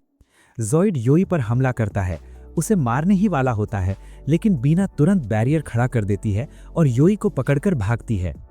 जॉइड बैरियर तोड़कर उसके पीछे दौड़ता है। बीना एक और बैरियर बनाती है, लेकिन वो उसे भी तोड़कर उसे दूर फेंक देता है। योई अपनी बहन को बचाने दौड़ती है, उसे गले लगा लेती है और जॉइड उसे खत्म ही करने वाला होता है। वो चिल्लाता है, एन को वो पावर देकर तुमने गलती की, अब उसी वजह से तुम मरोगी। क्या सच में? क्या एन के रहते ऐसा हो सकता है? बिल्कुल नहीं। हमारा हीरो प्रकट होता है, उन्हें बचाता है और जॉइड को सामने लाकर ठंडे स्वर में कहता है, इनफ, इसे खत्म करो। जॉइड हमला करता है, लेकिन कुछ भी असर नहीं होता। वो एन पर झपटता है, मगर एन उसे रोककर दूर फेंक देता है। जॉइड फिर उठता है, दोबारा हमला करता है, लेकिन सब बेकार। एन उसके हर अटैक को इजीली ब्लॉक कर देता है। एकिडना ऊपर से सब देख रही थी और ठंडी हंसी के साथ बोली, अब तुम मरने वाले हो। जॉइड गुर्राते हुए एन की तरफ देखता है और ताना मारता है, बस इतनी ही ताकत है तुम्हारे पास, कचरा बीनने वाले। तभी एन को एहसास होता है कि सामने खड़ा ये वही जॉइड है। जॉइड आगे कहता है, मैंने अपनी कमजोरी को पूरी तरह डिस्कार्ड कर दिया है। वो चिल्लाकर कहता है, तुम्हारी तरह ही मेरे अंदर भी स्पिरिट विजन अवेकन हो चुकी है। हमारा नायक लड़खड़ा जाता है और जॉइड एक जबरदस्त वार से उसे दूर उड़ा देता है। वो फिर से हमला करने ही वाला होता है कि एन किसी तरह पीछे हट जाता है। रोजेल घबराकर चेतावनी देती है, अगर तुमने इसे अभी खत्म नहीं किया तो ये तुम्हें मार डालेगा। एन एक इमारत की छत पर चढ़ जाता है। जॉइड उसका पीछा करते हुए हंसता है, मैंने कभी नहीं सोचा था कि तुम इतने स्ट्रांग हो सकते हो, फिर भी तुम बड़े अजीब हो। वो जहर भरे लहजे में बोलता है, इस शक्ति का गलत इस्तेमाल मत करो। जुलेन को देखो, उसने मेरा मजाक उड़ाया और मुझे धोखा दिया। मैंने इसी ताकत से उसका अंत कर दिया। वो आगे कहता है, जो दर्द मैंने पहले सहा उसके सामने ये सब कुछ भी नहीं है। जॉइड एन की आंखों में देखते हुए कहता है, मुझे यकीन है तुम भी मुझसे बदला लेना चाहते हो, क्योंकि दमास में मैंने तुम्हें तंग किया था और अकेला छोड़ दिया था। फिर वो ठंडे स्वर में जोड़ता है, लेकिन एक बात याद रखो, तुम्हें बहुत पहले ही बदला ले लेना चाहिए था। एन साफ शब्दों में जवाब देता है, नहीं, मैंने कभी तुमसे बदला लेने के बारे में नहीं सोचा था। तभी उसके बगल में उसका डार्क फॉर्म फिर से उभर आता है और फुसफुसाता है, तुम झूठ बोल रहे हो, तुमने बदला लेने के बारे में सोचा था। वो कड़वे सच की तरह बोलता है, तुम गरीब कॉमनर थे, इसलिए सब तुम पर हंसते थे। अब तुम और ये राक्षस एक जैसे हो। एन डगमगा जाता है, अपने भीतर के अंधेरे और जॉइड के शब्दों के बीच फंसकर। उसकी परछाई तंज कसती है, हम दोनों सेम हैं। तभी योई बीच में बोल पड़ती है, ये बिल्कुल सच नहीं है। वो दयालु और स्ट्रांग है, जिसने कभी किसी से बदला लेने की चाह नहीं रखी। उसी पल उर्सुला भी सामने आती है और शांत लेकिन दृढ़ स्वर में कहती है, तुम सिर्फ किसी से मिलने से शक्तिशाली नहीं बने, तुम इसलिए स्ट्रांग बने क्योंकि तुमने खुद को अंदर से प्यूरिफाई किया। वो आगे जोड़ती है, इतना ही काफ़ी है कि तुम अपनी शक्ति का इस्तेमाल ज़रूरतमंदों की रक्षा के लिए करते हो। यूरी भी आगे बढ़कर कहती है, आपने कभी किसी को नुकसान नहीं पहुंचाया। अगर आप यहाँ नहीं होते तो मुझे मेरा परिवार कभी नहीं मिलता। उसी क्षण एन के भीतर कुछ टूटता है और कुछ जाग उठता है। वो धीमे लेकिन पक्के स्वर में कहता है, हाँ, उन्होंने मेरी मदद की, लेकिन अब हम पहले जैसे नहीं रहेंगे। उसकी शक्ति दोगुनी हो जाती है और मैजिक का सैलाब चारों ओर फैल जाता है। जॉइड फिर से हमला करता है, लेकिन एन उसका वार रोककर उसे दूर फेंक देता है। जॉइड एक बार और झपटता है, पर इस बार एन पहले से कहीं ज्यादा मजबूत बैरियर बना लेता है। जॉइड पूरी ताकत झोंक देता है और एन तलवार कसकर कहता है, जो तुमने किया है उसकी कीमत तुम्हें चुकानी पड़ेगी। एक ही सटीक वार में वो जॉइड के अंदर मौजूद स्पिरिट आई को पूरी तरह चकनाचूर कर देता है। क्या ही इंटेंस पल था। जॉइड एन को खत्म करना चाहता था, लेकिन इसके बावजूद एन का दिल दयालु ही रहता है। वो जॉइड को मारता नहीं, बल्कि उसे बचाकर गार्ड्स के हवाले कर देता है ताकि उसे न्याय मिले। एन गंभीर होकर कहता है, जरूर किसी ने जॉइड की कमजोरी का फायदा उठाकर उसे इस राक्षस में बदला है, लेकिन कौन और क्यों? उसी रात एकिडना प्रकट होती है और मुस्कुराकर कहती है, सब कुछ बिल्कुल वैसा ही चल रहा है जैसा मैंने प्लान किया था। अब मैंने एन की ताकत को अच्छे से जज कर लिया है। उसकी आंखें चमकती हैं। जल्द ही ये सब खत्म होगा और मैं दानव राजा को उसकी मोहर से मुक्त कर दूंगी। इसके बाद वो दानवों की रानी के पास जाती है, जहां उसकी मुलाकात बैरन फाल्को से होती है, जो आधा मानव और आधा पक्षी है। वो उससे पूछता है, तुम यहाँ क्यों आई हो? एकिडना शांत स्वर में जवाब देती है, कुछ खास नहीं, मैं बस दानव राजा का संदेश लाई हूँ। वो पत्र खोलते हुए कहती है, मैं चाहती हूँ कि तुम उस लड़के को मार दो, एन को। बैरन भौहें चढ़ाकर पूछता है, भले ही दानव राजा कहे, मैं ये अकेले क्यों करूं? इससे मुझे क्या मिलेगा? एकिडना जवाब देती है, उस लड़के ने अपनी लिमिट पार कर दी है। उसने उस विशाल अजगर को मार डाला। बैरन ठंडी हंसी हंसता है, अगर ऐसा है तो चलो उसे मैनर सिखाते हैं। चुड़ैल मुस्कुरा कर कहती है, इसीलिए मैं तुम पर भरोसा करती हूँ। ये मिशन हमारे लिए खतरनाक है, लेकिन पूरा दानव साम्राज्य अब तुम्हारे हाथों में है। बैरन कहता है, 5 मिनट काफ़ी है, मैं उसे खत्म करके लौट आऊँगा। वो मानव जगत का द्वार खोलता है और घृणा से भरा उड़ जाता है। उसी समय एन अपनी बैल्कनी पर खड़ा था। तभी बैरन फाल्को उसके सामने प्रकट होकर बोला, मैं बैरन फाल्को हूँ, राक्षसों के 5 सर्वोच्च पदों में से एक। मैं तुम्हारा अंत करने आया हूँ। एन उपहास से कहता है, ड्रामा बंद करो, लोग सो रहे हैं, उन्हें जगा दोगे। बैरन स्तब्ध रह जाता है। उससे इस तरह बात करने की हिम्मत किसकी हुई? वो गुस्से से झपटता है, लेकिन एन का एक ही थप्पड़ उसे हवा में उड़ा देता है। बैरन समझ ही नहीं पाता कि हुआ क्या। एन उसके पीछे जाकर ठंडे स्वर में कहता है, वैसे बैरन का रैंक सबसे नीचे नहीं होता। एक और थप्पड़ और बैरन जमीन पर गिरकर खत्म हो जाता है। एन नीचे उतरते हुए खुद से कहता है, वो मुझे मारने आया था, लेकिन योई या उसकी बहन को नुकसान पहुंचाने की उसकी औकात नहीं थी। उसी पल योई और बीना जाग जाती हैं और घबराकर पूछती हैं कि क्या हुआ। बैरन का शव देखकर बीना की आंखें चमक उठती हैं और बोल पड़ती हैं, वाओ, ये तो पहले से भी ज्यादा पावरफुल हो गया है। शायद उर्सुला से भी ज्यादा पावरफुल। वही उर्सुला जिसने तुम्हें ट्रेन किया था। ये सुनते ही उर्सुला का चेहरा तमतमा गया और गुस्से में वो उस पर झपट पड़ी। और यहीं से सीन कट होता है। अगले दिन एन शाही महल के भीतर मौजूद फॉरबिडन लाइब्रेरी में पहुंचता है, जहां उसकी मुलाकात क्लॉडिया से होती है। क्लॉडिया बोलती है, ये एक मैसिव लाइब्रेरी है, लेकिन ये सिर्फ रॉयल फैमिली के लिए रिजर्व्ड है। फिर भी क्योंकि तुम्हारे पास राजा द्वारा दिया गया मेडल है, तो मैं एंट्री मिल सकती है। बस एक कंडीशन है, लाइब्रेरियन की परमिशन जरूरी है। क्लॉडिया आगे कहती है, मैं इससे ज्यादा हेल्प नहीं कर सकती। एन हल्की स्माइल के साथ जवाब देता है, डोंट वरी, और लाइब्रेरियन से मिलने के लिए दरवाजे के अंदर चला जाता है। योई भी उसके पीछे जाने की कोशिश करती है, लेकिन एक इनविजिबल बैरियर उसे रोक लेता है। मतलब साफ था, लाइब्रेरियन ने सिर्फ एन को ही अंदर बुलाया था। एन आगे बढ़ता है और उसके सामने किताबों का एक एंडलेस सी खुल जाता है। वो खुद से सोचता है, ये सब क्या है? अगर 1 साल भी सर्च करता रहूं तब भी शायद मुझे वो ना मिले जिसकी मुझे जरूरत है। तभी अचानक ऊपर से एक लड़की नीचे गिरती है। एन रिफ्लेक्स में दौड़ता है और जमीन पर गिरने से पहले ही उसे पकड़ लेता है। Are you okay? वो पूछता है। लड़की संभलते हुए उठती है और सॉफ्टली कहती है, थैंक यू, मेरा नाम एलिस है। वो बताती है कि वो पढ़ रही थी और बैलेंस बिगड़ गया। यही रिवील होता है, एलिस ही लाइब्रेरियन थी। वो एन से पूछती है, तुम क्या ढूंढ रही हो? एन जवाब देता है, मुझे हमारे आसपास मौजूद सीक्रेट डंजन्स पर किताबें चाहिए। एलिस क्यूरियस होकर पूछती है, क्यों? वो थोड़ी देर रुककर कहता है, मैं अपने किसी क्लोज पर्सन को उसकी फैमिली को ढूंढने में हेल्प करना चाहता हूँ। एलिस एक किताब उसे देते हुए कहती है, इसमें तुम्हें सब कुछ मिल जाएगा। एन खुशी से किताब ले लेता है। फिर एलिस अचानक पूछती है, योरी अब कैसी है? एन चौंक जाता है, तुम उसे कैसे जानती हो? एलिस हल्की मुस्कान के साथ कहती है, तुम्हारी कलरफुल आईज में उसकी सोल झलकती है। मैं योरी को जानती हूँ क्योंकि वो मेरी सोल जैसी है। मैं भी एक ट्री स्पिरिट हूँ। और ऑनेस्टली ये मोमेंट शॉकिंग था। योरी की बहनों में से एक इतनी आसानी से मिल जाना अनएक्सपेक्टेड था। तभी उसकी गार्डियन अकाने प्रकट होती हैं और एन से कहती है, मेरी बेटी को खुश करने के लिए धन्यवाद। एन थोड़ा कंफ्यूज्ड होकर पूछता है, इसमें खुश होने जैसा क्या है? फिर वो बाहर खड़ी योई और बीना के बारे में पूछता है, लेकिन अकाने साफ कह देती हैं, वे तुम्हारे साथ नहीं आ सकती। वो समझाती हैं, ये लाइब्रेरी महल के अंदर नहीं है, ये एक अलग डिमेंशन में एग्जिस्ट करती है। महल के भीतर एक स्पेशल गेट है जो इसे जोड़ता है, लेकिन इससे सिर्फ ह्यूमंस ही गुजर सकते हैं, क्योंकि यहाँ राज्य के सारे सीक्रेट्स सुरक्षित हैं। इसकी रक्षा के बदले हमें इसे यूज करने और पढ़ने की अनुमति है। लेकिन अगर तुम चाहते हो कि एलिस अपनी बहनों से मिले तो तुम्हें सीक्रेट डंजन तक पहुंचना होगा और डायरेक्टली यहीं आना होगा। एन एलिस से पूछता है, तुम अपनी बहनों से क्यों नहीं मिलना चाहती? एलिस चुप रहती है, कोई जवाब नहीं। एन धीरे से कहता है, मैं समझता हूँ तुम्हें बाहर जाने से डर लग रहा है। डोंट वरी, हर नई चीज से पहले डर लगता है, लेकिन मैं हमेशा तुम्हारे साथ रहूंगा चाहे कितना भी टाइम लगे।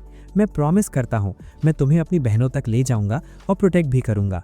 बस इतना चाहता हूँ कि तुम मुझ पर थोड़ा ट्रस्ट करो। ये कहकर वो आगे जोड़ता है, मैं तुम्हें सोचने के लिए अकेला छोड़ देता हूँ, तब तक मैं इस बुक में डंजन का रास्ता ढूंढता हूँ। उसके शब्द एलिस के दिल को हिला देते हैं। वो जाना चाहती थी, लेकिन हेजिटेशन अब भी था। इधर एन किताब लेकर चला जाता है और जब योरी और उसकी बहन को सब पता चलता है तो वो भी एलिस से मिलने की इच्छा जताती हैं। एन उन्हें भरोसा देता है, डोंट वरी, मैं फिर कोशिश करूंगा, मैं उसे मनाऊंगा। मैं भी चाहता हूं कि वो बाहर आए और तुमसे मिले। लेकिन इशू ये था, एलिस ने गलती से उसे रॉन्ग बुक दे दी थी, एक ऐसी किताब जो गलत लोकेशन बताती थी। उसी वक्त एलिस एक क्रिस्टल के जरिए उन्हें देख रही थी। गार्डियन पूछती है, तुमने गलत किताब क्यों दी? क्या तुम अपनी बहनों से नहीं मिलना चाहती? एलिस धीरे से कहती है, मुझे दूसरों से बात करने में डर लगता है, मैं लड़ नहीं सकती, मैं बस बर्डन बन जाऊंगी। और वैसे भी मुझे इंसान बिल्कुल पसंद नहीं है। गार्डियन उसे समझाती है, लेकिन एन बाकी इंसानों जैसा नहीं है और अभी तुम्हें उसके साथ बाहर जाने की जरूरत भी नहीं है। जब तक वो हमारी डंजन नहीं ढूंढ लेता, वेट करो। फिर मुस्कुराते हुए जोड़ती हैं, वैसे सच कहूं, लगता है तुम उसकी तारीफ करती हो, तुम्हारे चेहरे से साफ दिख रहा है। उस पर भरोसा करके देखो, तुम्हारा कुछ नहीं जाएगा, और अगर कुछ हो भी जाए तुम हमेशा वापस आ सकती हो। ठीक उसी पल एन फिर से अंदर आता है। अकाने कहती हैं, हिम्मत रखो, और एलिस को हल्का सा आगे धकेल देती हैं। एलिस आगे बढ़ती है और कहती है, मुझे तुम पर भरोसा है, मुझे अपने साथ ले चलो ताकि मैं अपनी बहनों से मिल सकूं। एन उसे उठाता है और दोनों उड़ते हुए उस डंजन की ओर जाते हैं जहां उसका कोर एलिमेंट रखा था। अकीहानी वो उसे मूल तत्व सौंप देती हैं। फिर वे डंजन से बाहर निकलने लगते हैं। रास्ते में आने वाला हर मॉन्स्टर एन और अकीहानी मिलकर डिफीट करते जाते हैं। अंत में हमारा नायक डंजन के बॉस तक पहुंचता है, एक आर्मर्ड जाइगेंटिक वॉरियर। एन अपनी तलवार फेंकते हुए बोलता है, रेडी? वॉरियर हंसकर कहता है, क्या तुम्हें लगता है सिर्फ तुम ही हीरो हो? वो भी अपनी तलवार फेंक देता है, लेकिन नेक्स्ट सेकंड एन एक ही स्ट्राइक में उसे हेल्पलेस कर देता है। सीरियसली एन कितना इनसेन स्ट्रांग हो चुका था। इसके बाद वो सबको इकट्ठा करता है और डंजन से बाहर निकालकर महल की ओर ले जाता है। जैसे ही योई और बीना एलिस को देखती हैं, दोनों उसकी तरफ दौड़ पड़ती हैं। हालांकि एलिस को ज्यादा टच पसंद नहीं था, लेकिन यूई एक्साइटमेंट में एन पर ही झपट्टा मार देती है और उसे जोर से गले लगा लेती है। उसने अपनी एल्डर सिस्टर एलिस से मिलने की इजाजत दिलाने के लिए एन को दिल से धन्यवाद कहा। एलिस खुशी से चमक रही थी और सच कहें तो ऐसा लग रहा था जैसे बहनों के बीच एन को लेकर कोई साइलेंट कंपटीशन चल रहा हो। कौन उसके साथ रहेगा, कौन आगे बढ़ेगा, इसका जवाब हमें बाद में मिलेगा। और यहीं से कहानी थोड़ा पॉज लेकर अगले मोड़ पर आती है। अगले दिन एन महल के भीतर बैठा अपनी अगली मूव के बारे में सोच रहा था। तभी पीछे से मेगन आई और हल्के से उसका हाथ उसके कंधे पर रख दिया। उस पल ऐसा लगा जैसे उनके बीच कोई अजीब सा लेकिन गहरा कनेक्शन बन गया हो। वो वहीं उसके और जैस्पर के पास बैठ गई। जैस्पर ने गंभीर स्वर में कहा, राजा तुम्हें एक ऑफिशियल मिशन पर बुला रहे हैं। मेगन ने आगे समझाया, बहुत समय पहले राक्षसों को मानव जगत से बाहर खदेड़ दिया गया था, जब नायकों ने मानव राज्य और राक्षसों के क्षेत्र के बीच एक विशाल दीवार खड़ी कर दी थी। लेकिन हाल ही में ऋषिक नाम के इलाके में उनकी मौजूदगी अचानक बहुत ज्यादा बढ़ गई है। एन, तुम्हारा मिशन है वहां फैल रहे करप्शन मॉन्स्टर्स को खत्म करना। एन ने बिना झिझक जवाब दिया, मैं सच में आपकी मदद करना चाहता हूं। लेकिन तभी उर्सुला उसके पास प्रकट हुई और सख्त आवाज में बोली, हमारा उद्देश्य अलग है, हम वहां नहीं जा सकते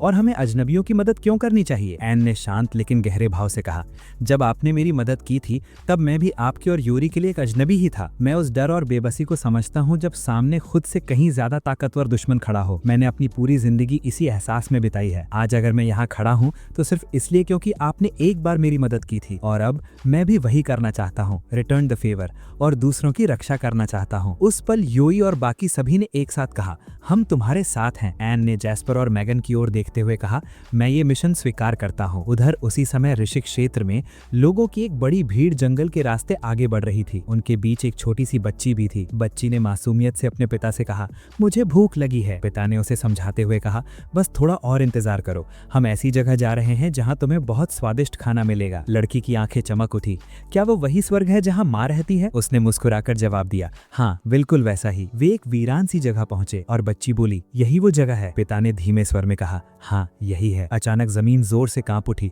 लोग गिर पड़े और कोई चिल्लाया, जल्दी करो, भेंट ले आओ। लड़की के पिता ने कांपती आवाज में कहा, जाओ, वो जानवर तुम्हें उस जगह ले जाएगा जिसके बारे में मैंने बताया था। उसने सिर हिलाया, ठीक है, लेकिन क्या आप मेरे साथ नहीं आएंगे? उसने दर्द छुपाते हुए कहा, नहीं, इस बार नहीं। लड़की ने उसकी आंखों में देखते हुए कहा, जब माँ स्वर्ग गई थी तब आप बहुत रोए थे, प्लीज अब दोबारा मत रोना। उसकी आंखों में आंसू भर आए। वो बोली, रोना मत, मैं तुम्हारे आंसू पोंछने के लिए वहां नहीं रहूंगी। पिता फूट फूट कर रो पड़ा। तभी लड़की उस राक्षस की ओर बढ़ी जिसने गूंजती आवाज में कहा, तुम देर से आए हो। वो प्राणी बेहद विशाल था, 8 से डरावना शरीर और खौफनाक आभा। लड़की ने हाथ जोड़कर कहा, प्लीज मुझे जल्दी ले चलो। पिता दौड़ते हुए आगे आए, उसे गले लगाने की कोशिश की। मैं तुम्हें छोड़ नहीं सकता। गांव वाले रोने लगे और फुसफुसाने लगे। वे जानते थे कि यही गांव को बचाने का आखिरी तरीका है। पिता ने गिड़गिड़ा कर कहा, मुझे भी अपनी बेटी के साथ ले चलो। राक्षस ने ठंडे स्वर में कहा, क्या तुम हमारा समझौता भूल गए?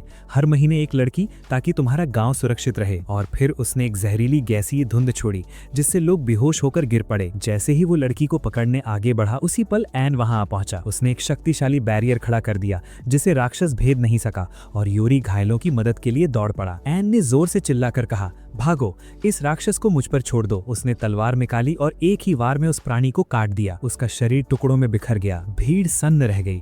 फिर तालियों और प्रशंसा की आवाज गूंज उठी। एन ने शांत स्वर में कहा, मैं इस क्षेत्र के शासक से मिलना चाहता हूँ। ग्रामीणों ने शर्म से सिर झुका लिया। एक ने कहा, आपने हमारी जान बचाई, आपके बिना हम मर जाते, लेकिन हम आपकी इस विनती में मदद नहीं कर सकते। छोटी बच्ची रोते हुए एन के पास आई। मुझे नहीं पता मैं आपको कैसे धन्यवाद दूं। एन ने मुस्कुराकर कहा, चिंता मत करो, मैं तुम्हारी उस मुस्कान की रक्षा करने आया हूँ। अब जाओ, हम फिर मिलेंगे। वो चली गई और एन ने ठान लिया कि वो राज्यपाल से जरूर मिलेगा। अगली सुबह वो राज्यपाल के महल पहुंचा। खुद राज्यपाल और निगम नाम का एक युवक उसका स्वागत करने आए। राज्यपाल ने कहा, ड्रैगन का संहार करने वाले से मिलना हमारे लिए सम्मान है। उन्होंने पेय दिया और फिर हाल ही में प्रकट हुए राक्षसों के बारे में पूछा। निगम ने हंसते हुए कहा, राक्षस नहीं, यहाँ जंगल के पास कभी कभी अजीब जीव दिखते हैं, लेकिन मैंने ऐसा कुछ नहीं देखा। राज्यपाल ने एन से पूछा, क्या सच में राक्षस मौजूद हैं? एन ने शांत स्वर में कहा, चिंता मत कीजिए, मैं कुछ समय यहाँ रुकूंगा और लोगों का हाल देखूंगा। वे बहुत डरे हुए हैं। वैसे मैंने हाइड्रा नाम के उस जीव को मार दिया है जो बच्चों का अपहरण करके उन्हें खा जाता था। ये शब्द सुनते ही निगम इतना स्टंड हो गया कि उसके हाथ से प्याला फिसलकर जमीन पर गिर पड़ा। वो लगभग चिल्ला उठा, तुमने किसे हराया? हमारे गांव पर जब भी हमला होता था, हाइड्रा ही हमारा प्रोटेक्टर था। एन ने तेज आवाज में जवाब दिया, कि हाइड्रा मासूम बच्चों को पकड़कर खा रहा था। निगम ने बेहद शांत, ऑलमोस्ट इमोशनलेस टोन में कहा, अगर गांव की रक्षा की कीमत एक सैक्रिफाइस है तो वो स्वीकार्य है। हमारे पास कोई चॉइस नहीं था। जहां तक तुम्हारी बात है, तुमने अपने दुश्मन को मार दिया, तुम्हारा काम यहीं खत्म हो गया। अब आगे क्या होगा? हम यहीं रहेंगे और पूरी जिंदगी गांव की रक्षा करेंगे। एन अंदर से पूरी तरह डिस्टर्ब था। वो खुद से पूछ रहा था, क्या उसने सच में गलत किया? उसे पूरी सच्चाई पता नहीं थी और उसके दिमाग में बस यही घूम रहा था कि क्या कई बच्चों को बचाने के लिए एक बच्चे की बलि देना सही हो सकता है? योई आगे आया और बोला, नहीं, तुमने कुछ भी गलत नहीं किया। गलती उसकी सोच में है। दूसरी ओर नईम एक दर्पण के सामने खड़ा खुद से बातें कर रहा था। हाइड्रा खत्म हो चुका है, अब हमें जल्दी कोई दूसरा रास्ता ढूंढना होगा। आखिर करें तो क्या? तभी दर्पण से बिल्कुल उसी जैसा एक रिफ्लेक्शन बाहर आया और ठंडे स्वर में बोला, शांत रहो। हाइड्रा को रिप्लेस करना आसान है, लेकिन उससे पहले हमें एन को खत्म करना होगा। निगम ने घबराकर पूछा, क्यों? परछाई ने जवाब दिया, क्या तुम्हें लगता है कोई इंसान इतनी आसानी से एसएस रैंक ड्रैगन को मार सकता है? इम्पॉसिबल। एन इंसान नहीं है, वो एक डीमन है। अगर तुम अपने क्षेत्र को बचाना चाहते हो तो उसे हटाने के अलावा कोई ऑप्शन नहीं है। नईम हिचकिचाया और बुदबुदाया, क्या मैंने तुम्हें पहले नहीं कहा था कि गलत काम मत करो? मैं तुम्हारा साथी हूं ना? दर्पण की आवाज और गहरी हो गई। समझ गया। शैडो। फिर तय हो गया, एन को खत्म करना होगा। उसी पल शैडो पूरी तरह प्रकट हुआ, एक राक्षसी शक्ति जिसने निगम को पूरी जिंदगी कंट्रोल किया था और अब उसके शरीर पर पूरी तरह कब्जा चाहती थी। इधर एन शहर की दीवारों तक पहुंचा। हालत देखकर उसका दिल बैठ गया। दीवारें सालों से टूटी फूटी थी, पूरी तरह जर्जर, और कहीं कोई गार्ड नजर नहीं आ रहा था। उसने एक महिला को आते जाते देखा, रुककर अपना परिचय दिया और पूछा, क्या मैं इस जमीन के बारे में पूछ सकता हूँ? इसका मालिक कौन है? महिला के हाथ से सामान गिर गया और वो डर के मारे भाग गई। एन पास बैठे एक आदमी के पास गया और बोला, कृपया मेरे सवालों का जवाब दीजिए और भागिए मत। उस आदमी ने थके हुए स्वर में कहा, फिर से तुमसे पहले जितने भी सैनिक और संघ के लोग आए, किसी ने कुछ नहीं किया। तुम भी उन्हीं जैसे हो। उसने चारों तरफ इशारा किया। जमीन देखो। हाइड्रा के मरने के बाद राक्षसों ने सब तबाह कर दिया। सारी फसलें नष्ट हो गईं। हमें नहीं पता हम भूख से मरेंगे या जानवर हमें पहले खा जाएंगे। हम बस एक नॉर्मल लाइफ चाहते हैं। अपना सामान उठाओ बेटा और घर लौट जाओ। एन चुप रहा। उसने बस अपना जादू एक्टिवेट किया। अगले ही पल बंजर जमीन फिर से हरी भरी हो गई। वो टूटी दीवारों के पास गया और मैजिक से उन्हें पूरी तरह ठीक कर दिया। वो आदमी शॉक में खड़ा रह गया। अब राक्षस तब तक गांव में घुस नहीं सकते थे जब तक वे उड़ने वाले जीव न लाएं। एन ने कहा, अगर और मदद चाहिए हो तो मैं जरूर करूंगा। प्लीज हिम्मत मत हारो, दिल में उम्मीद जिंदा रखो। आदमी की आंखें भर आईं। हमें जीने दो बेटा, मैं तुम्हारी मदद करता हूँ। वो हल्का सा हंसा। मैंने आज तक ऐसी अजीब रिक्वेस्ट नहीं सुनी। उसने याद किया, पहले संदेश हमारे पुराने राज्यपाल निगॉन के पिता से आया था। उस वक्त भी गांव पर हमला हुआ था। उन्होंने कहा था, आत्मसमर्पण मत करो, अगर तुम मर गए तो मैं मदद नहीं कर पाऊंगा। वो बहादुर थे, दयालु थे और सबके प्रिय थे। लेकिन जब उनके बेटे ने गद्दी संभाली, सब बिखर गया। सुरक्षा दीवार टूटी, राक्षस आए, टैक्स ने हमें कुचल दिया और जो शिकायत करता वो लौट कर नहीं आता। फिर भी पुत्र, तुमने मुझे फिर से जीने की उम्मीद दी है। अचानक एन की मैजिकल आई चमकी। उसने गांव की ओर बढ़ते राक्षसों का एक विशाल झुंड देख लिया। वो जरा भी नहीं डरा। चाहे 1 लाख ही क्यों ना हो, मैं सबको मार गिराऊंगा। उसने ऐलान किया, कोई भी इस गांव को हाथ नहीं लगाएगा। लेकिन जब उसने उनकी गिनती देखी तो एक पल को चौंक गया। योरी ने पूछा, तुम क्या करोगे? एन ने ग्रामीणों की ओर देखा। निराशा, डर, टूट चुकी उम्मीदें। कुछ लोग आखिरी दुआ कर रहे थे, कुछ अपने बच्चों को सौंप रहे थे। उसे वही छोटी बच्ची याद आई जिसे उसने कभी हाइड्रा से बचाया था। उसने योरी से कहा, अपने स्थान पर लौट जाओ। फिर लोगों की ओर मुड़कर बोला, डरो मत, अपने घर लौट जाओ, ये मुझ पर छोड़ दो। वो ऊंचाई पर उछला और एक जबरदस्त हमला किया, लेकिन सामने दुश्मनों की गिनती हजारों में थी। पंखों वाले राक्षस उस पर टूट पड़े। उसने उनकी मूवमेंट पढ़ी, ताकत का अंदाजा लगाया और पहली लहर को खत्म कर दिया। फिर उसने ग्रेविटी मैजिक इस्तेमाल किया और दूसरा झुंड भी तबाह हो गया। इतना काफी नहीं था। उसने खुद को कई कॉपीज में बांटा, मैजिकल थ्रेड्स बुने और भी झुंड चीर डाले। गांव वाले बस देखते रह गए, सन्न अविश्वास में। एक और लहर आगे बढ़ी। एन ने अपनी तलवार में मैजिक भरा और लगातार वार करते हुए उन्हें टुकड़ों में बदल दिया। आखिरकार थककर वो जमीन पर गिर पड़ा। योरी तुरंत आगे आई और हीलिंग मैजिक से उसका इलाज किया। जब वो उठा तो वही छोटी बच्ची दौड़ती हुई उसके बाहों में आ गई। पूरा गांव ग्रैटिट्यूड से भर गया और किसी ने धीरे से पूछा, वो कब तक हमारे लिए खुद को कुर्बान करता रहेगा? वो हमारे चेहरों को ठीक से पहचान भी नहीं पा रहा था और हम बस अपनी किस्मत को कोसते रहे, कुछ किया ही नहीं। उसकी बातों में एक अजीब सा वेट था और वही सुनकर लोगों के अंदर कुछ जाग उठा। सबने तय कर लिया कि अब साथ खड़े होकर लड़ेंगे। उन्होंने कसम खाई कि हम निगोइन को दोबारा कभी हम पर राज नहीं करने देंगे। और ठीक उसी पल जैसे कहानी ने मोड़ लिया, निगोइन खुद सामने आ गया और बोला, मेरे बारे में क्या बातें हो रही हैं? एक ग्रामीण ने बिना डरे साफ कहा, अब हम तुम्हें अपना रूलर नहीं मानते। निगोइन ने पलटकर कहा, क्या तुम्हें दिख नहीं रहा कि आइन तुम्हें धोखा दे रहा है? क्या तुम नहीं समझते कि वो एक मॉन्स्टर है? कोई नॉर्मल इंसान ऐसे फीट्स नहीं कर सकता। फिर भी वो बोला, मैं हमेशा की तरह अपने गांव की रक्षा करूंगा। लेकिन भीड़ भी अब चुप रहने वाली नहीं थी। उन्होंने जवाब दिया, भले ही वो मॉन्स्टर हो, हमें वो तुमसे कहीं बेहतर लगता है। हमें ऐसा शासक नहीं चाहिए जो हमारी सैक्रिफाइस दे। हमें ऐसा इंसान चाहिए जो तुम्हारे पिता की तरह हमारे लिए लड़े। ये सुनते ही निगोइन जैसे टूट सा गया।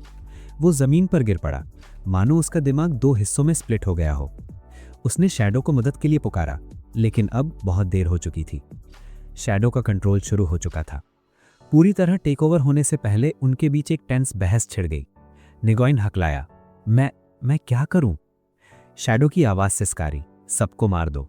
जो ओबे नहीं करते उनका कोई यूज नहीं। इन्हें वैसे ही खत्म कर दो जैसे तुमने अपने पिता को मारा था। निगोइन चिल्लाया, नहीं, मेरे पिता बीमार थे।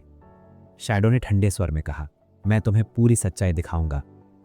और तभी मेमोरीज टूट पड़ी। उसका बचपन, जब उसके पिता गांव में रहते थे, सबकी मदद करते थे। पूरा गांव उस आदमी से कितना प्यार करता था। और दूसरी तरफ निगोइन, उसकी उम्र के बच्चे उससे ऐसे पेश आते थे जैसे वो खुद कोई बीमारी हो। वे फुसफुसाते थे कि उसकी बीमारी कंटेजियस है। कोई उसके साथ खेलता नहीं था, सब उसे अकेला छोड़ देते थे। और वही साया जो हमेशा दर्पण में दिखता रहता था, अब सच में हरकत में आ गया। उसे अपना बनाने के लिए उसके शरीर को जकड़ते हुए पूरी तरह काबू पाने को तैयार। निगोइन गहरे सैडनेस में डूबा हुआ घरों के बीच भटकता रहा।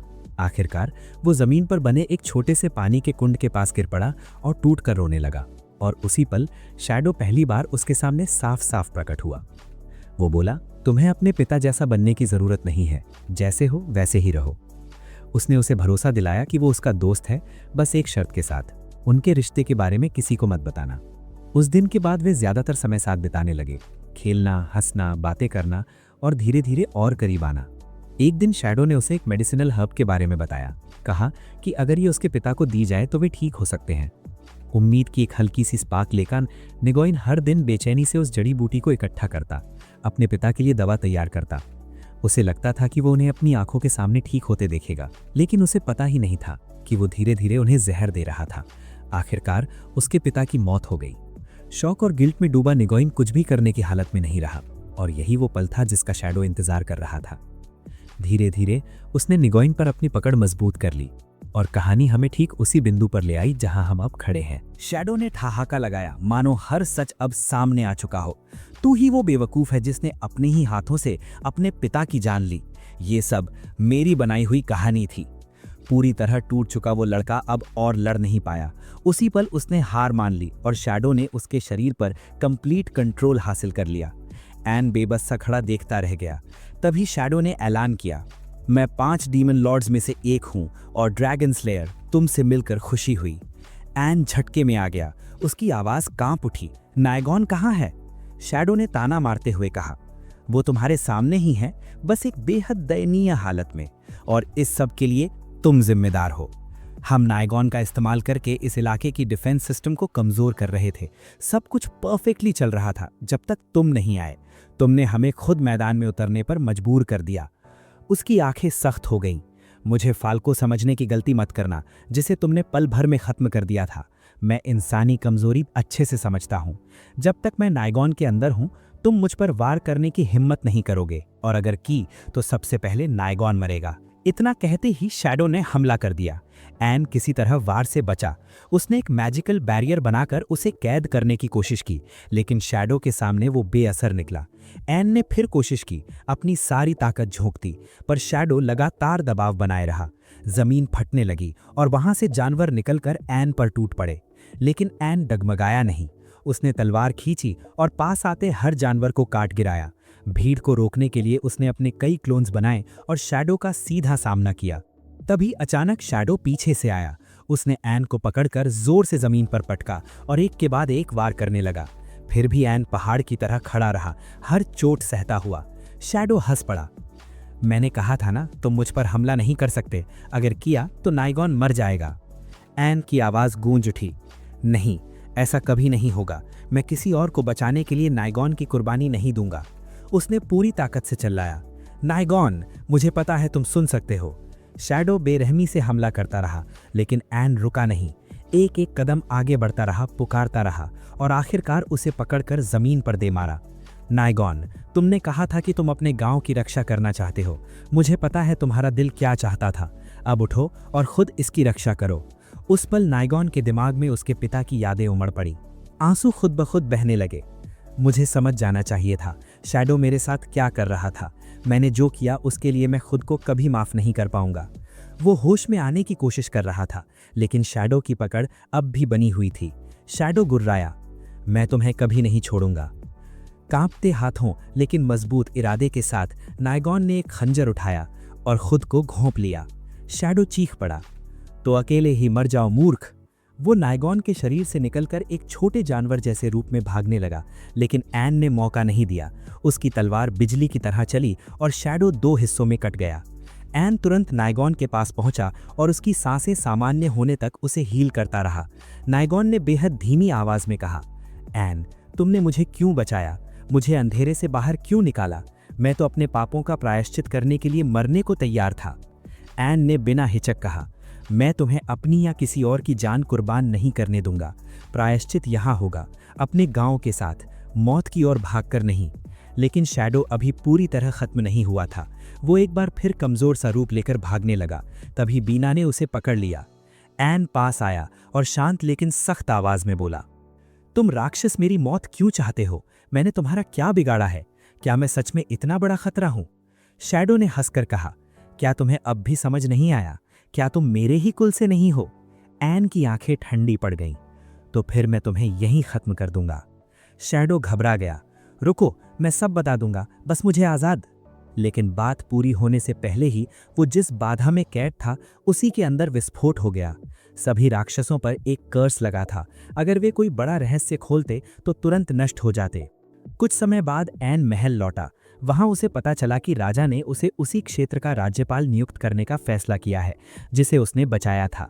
ये फैसला खुद नाइगॉन की गुजारिश पर हुआ था, जिसने न्याय के सामने आत्मसमर्पण कर दिया था। एन ने पद स्वीकार कर लिया। क्लॉडिया ने शरारती मुस्कान से कहा, तो अब हम ऑफिशियली शादी कर सकते हैं। एन हंस पड़ा, मेरी देवी, मुझे बख्श दीजिए। मैं आपके सामने कुछ भी नहीं हूं और ऑनेस्टली बंधन में बंधने का मेरा कोई प्लान नहीं था। और यहीं से कहानी दानव साम्राज्य की ओर मुड़ती है। वहां 2 सरदार शैडो की मौत के बाद हालात का जायजा ले रहे थे, जिसे एन ने एक ही बार में खत्म कर दिया था। तभी अचानक उनमें से एक का सिर हवा में उड़ गया। अविश्वास की चीखें गूंज उठीं। ये कौन है? उसी पल एक औरत ने ठंडे स्वर में कहा, मुझे सबसे ज्यादा नफरत कमजोरी से है, और उससे भी ज्यादा अपने से कमजोर पर जुल्म करने वालों से।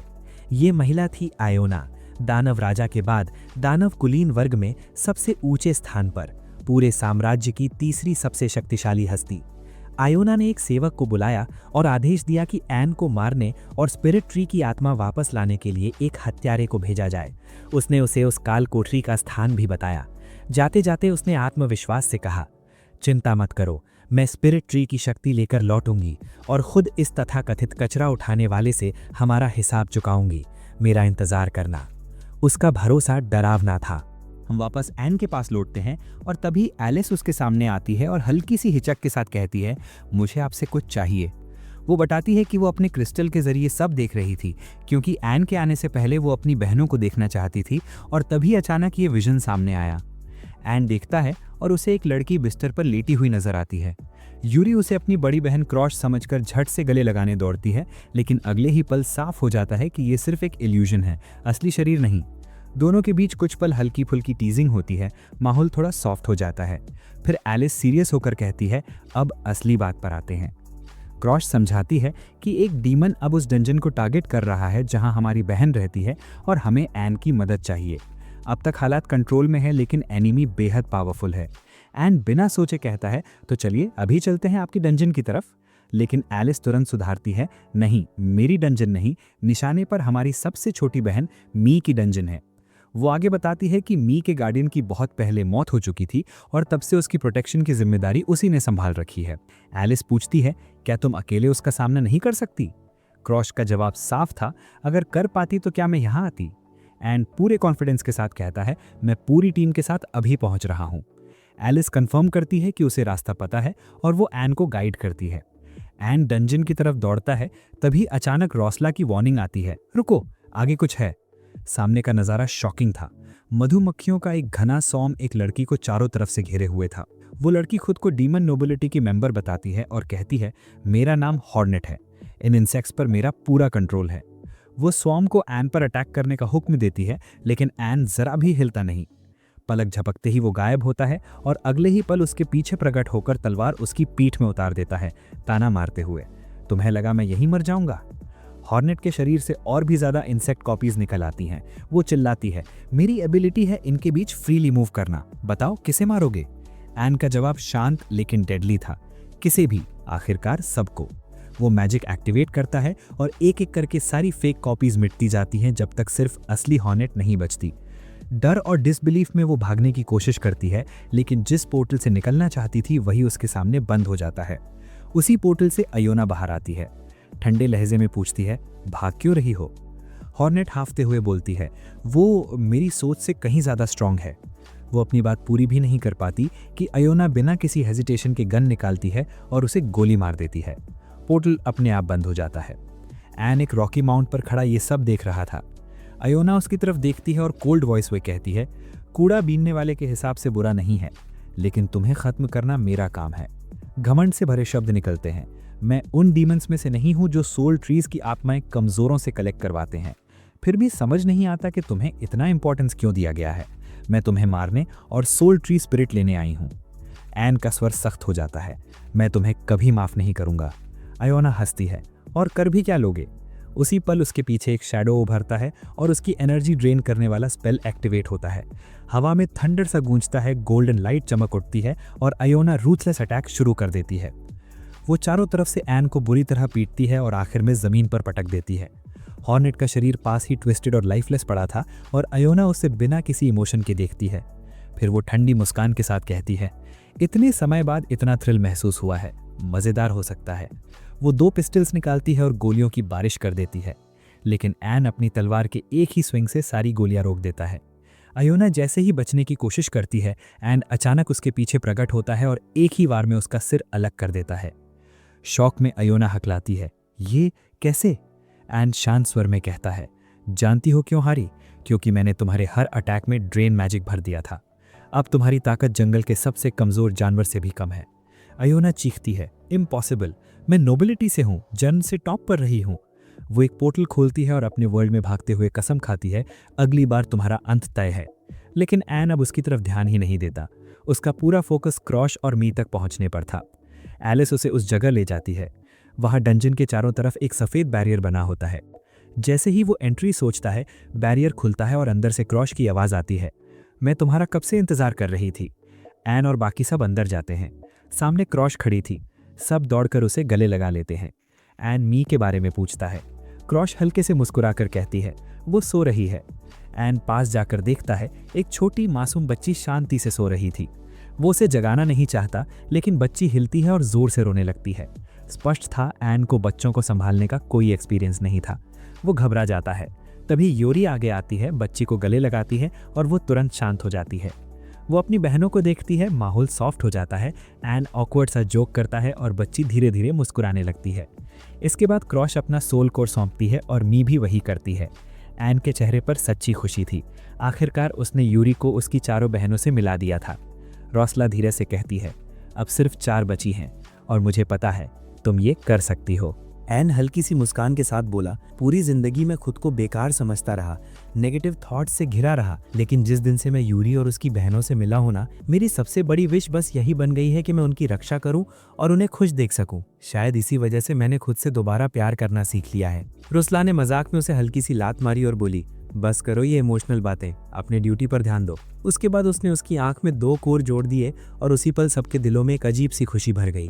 और यहीं से सीन शिफ्ट होता है सीधे डीमन एम्पायर में। वहां एकिडना ने सभी नोबल कमांडर्स के साथ एक मीटिंग बुलाई। ठंडी आवाज में उसने ऐलान किया, वो लड़का एन अब हमारे लिए और डीमन किंग को रिवाइव करने की हमारी प्लान के लिए एक बड़ा थ्रेट बन चुका है। उसे खत्म करने के लिए हमें मिलकर काम करना होगा। लेकिन क्या वो इसमें कामयाब होंगे, ये तो वक्त ही बताएगा। इधर एन की बात करें तो वो वापस नीगॉन के महल में लौट आया था, जो अब ऑफिशियली उस पूरे क्षेत्र का रूलर बन चुका था। वहीं वो अपने धीरे धीरे बढ़ते फैमिली के साथ रहने लगा। फिर सबने मिलकर ऐलान किया, आज से हम इस जगह की प्रॉपर क्लीनिंग शुरू करेंगे। थोड़ी बहस, थोड़ी प्लानिंग के बाद सब एग्री हो गए और महल की सफाई शुरू हो गई। जब सब कुछ साफ हो गया तो सेलिब्रेशन के लिए नए कपड़े पहने गए। यूरी एन को हॉल में लेकर आई, जहां उसके लिए एक स्पेशल आउटफिट तैयार था। माहौल एकदम लाइवली था, म्यूजिक, डांस, लाफ्टर, सब लोग फीस्ट का मजा ले रहे थे। बाद में यूरी एन को बाहर लेकर गई और थोड़ी भावुक होकर बोली, तुम ही हो जिसने मुझे मेरी बहनों से मिलाया। मैं ये एहसान कैसे चुकाऊं, मुझे सच में नहीं पता। एन ने हल्के से मुस्कुराकर जवाब दिया, कोई बात नहीं, मैं तो बस उस काइंडनेस का बदला चुका रहा हूँ जो तुम सबने मुझे दिखाई थी। अभी बहुत कुछ बाकी है और हम तुम्हारी बाकी बहनों को भी जरूर ढूंढेंगे, चाहे कितना भी टाइम क्यों ना लग जाए। यूरी खुशी से भर गई, उसकी आंखों में चमक साफ दिखाई दे रही थी। और यहीं पर हमारी कहानी का पहला भाग खत्म होता है। अगर आप जानना चाहते हैं कि एकिडना डीमन आर्मी के साथ आगे क्या चाल चलेगी और इन सब के बाद एन का फ्यूचर क्या मोड़ लेगा, तो पार्ट 2 के लिए बने रहिए। फिर मिलेंगे। अलविदा।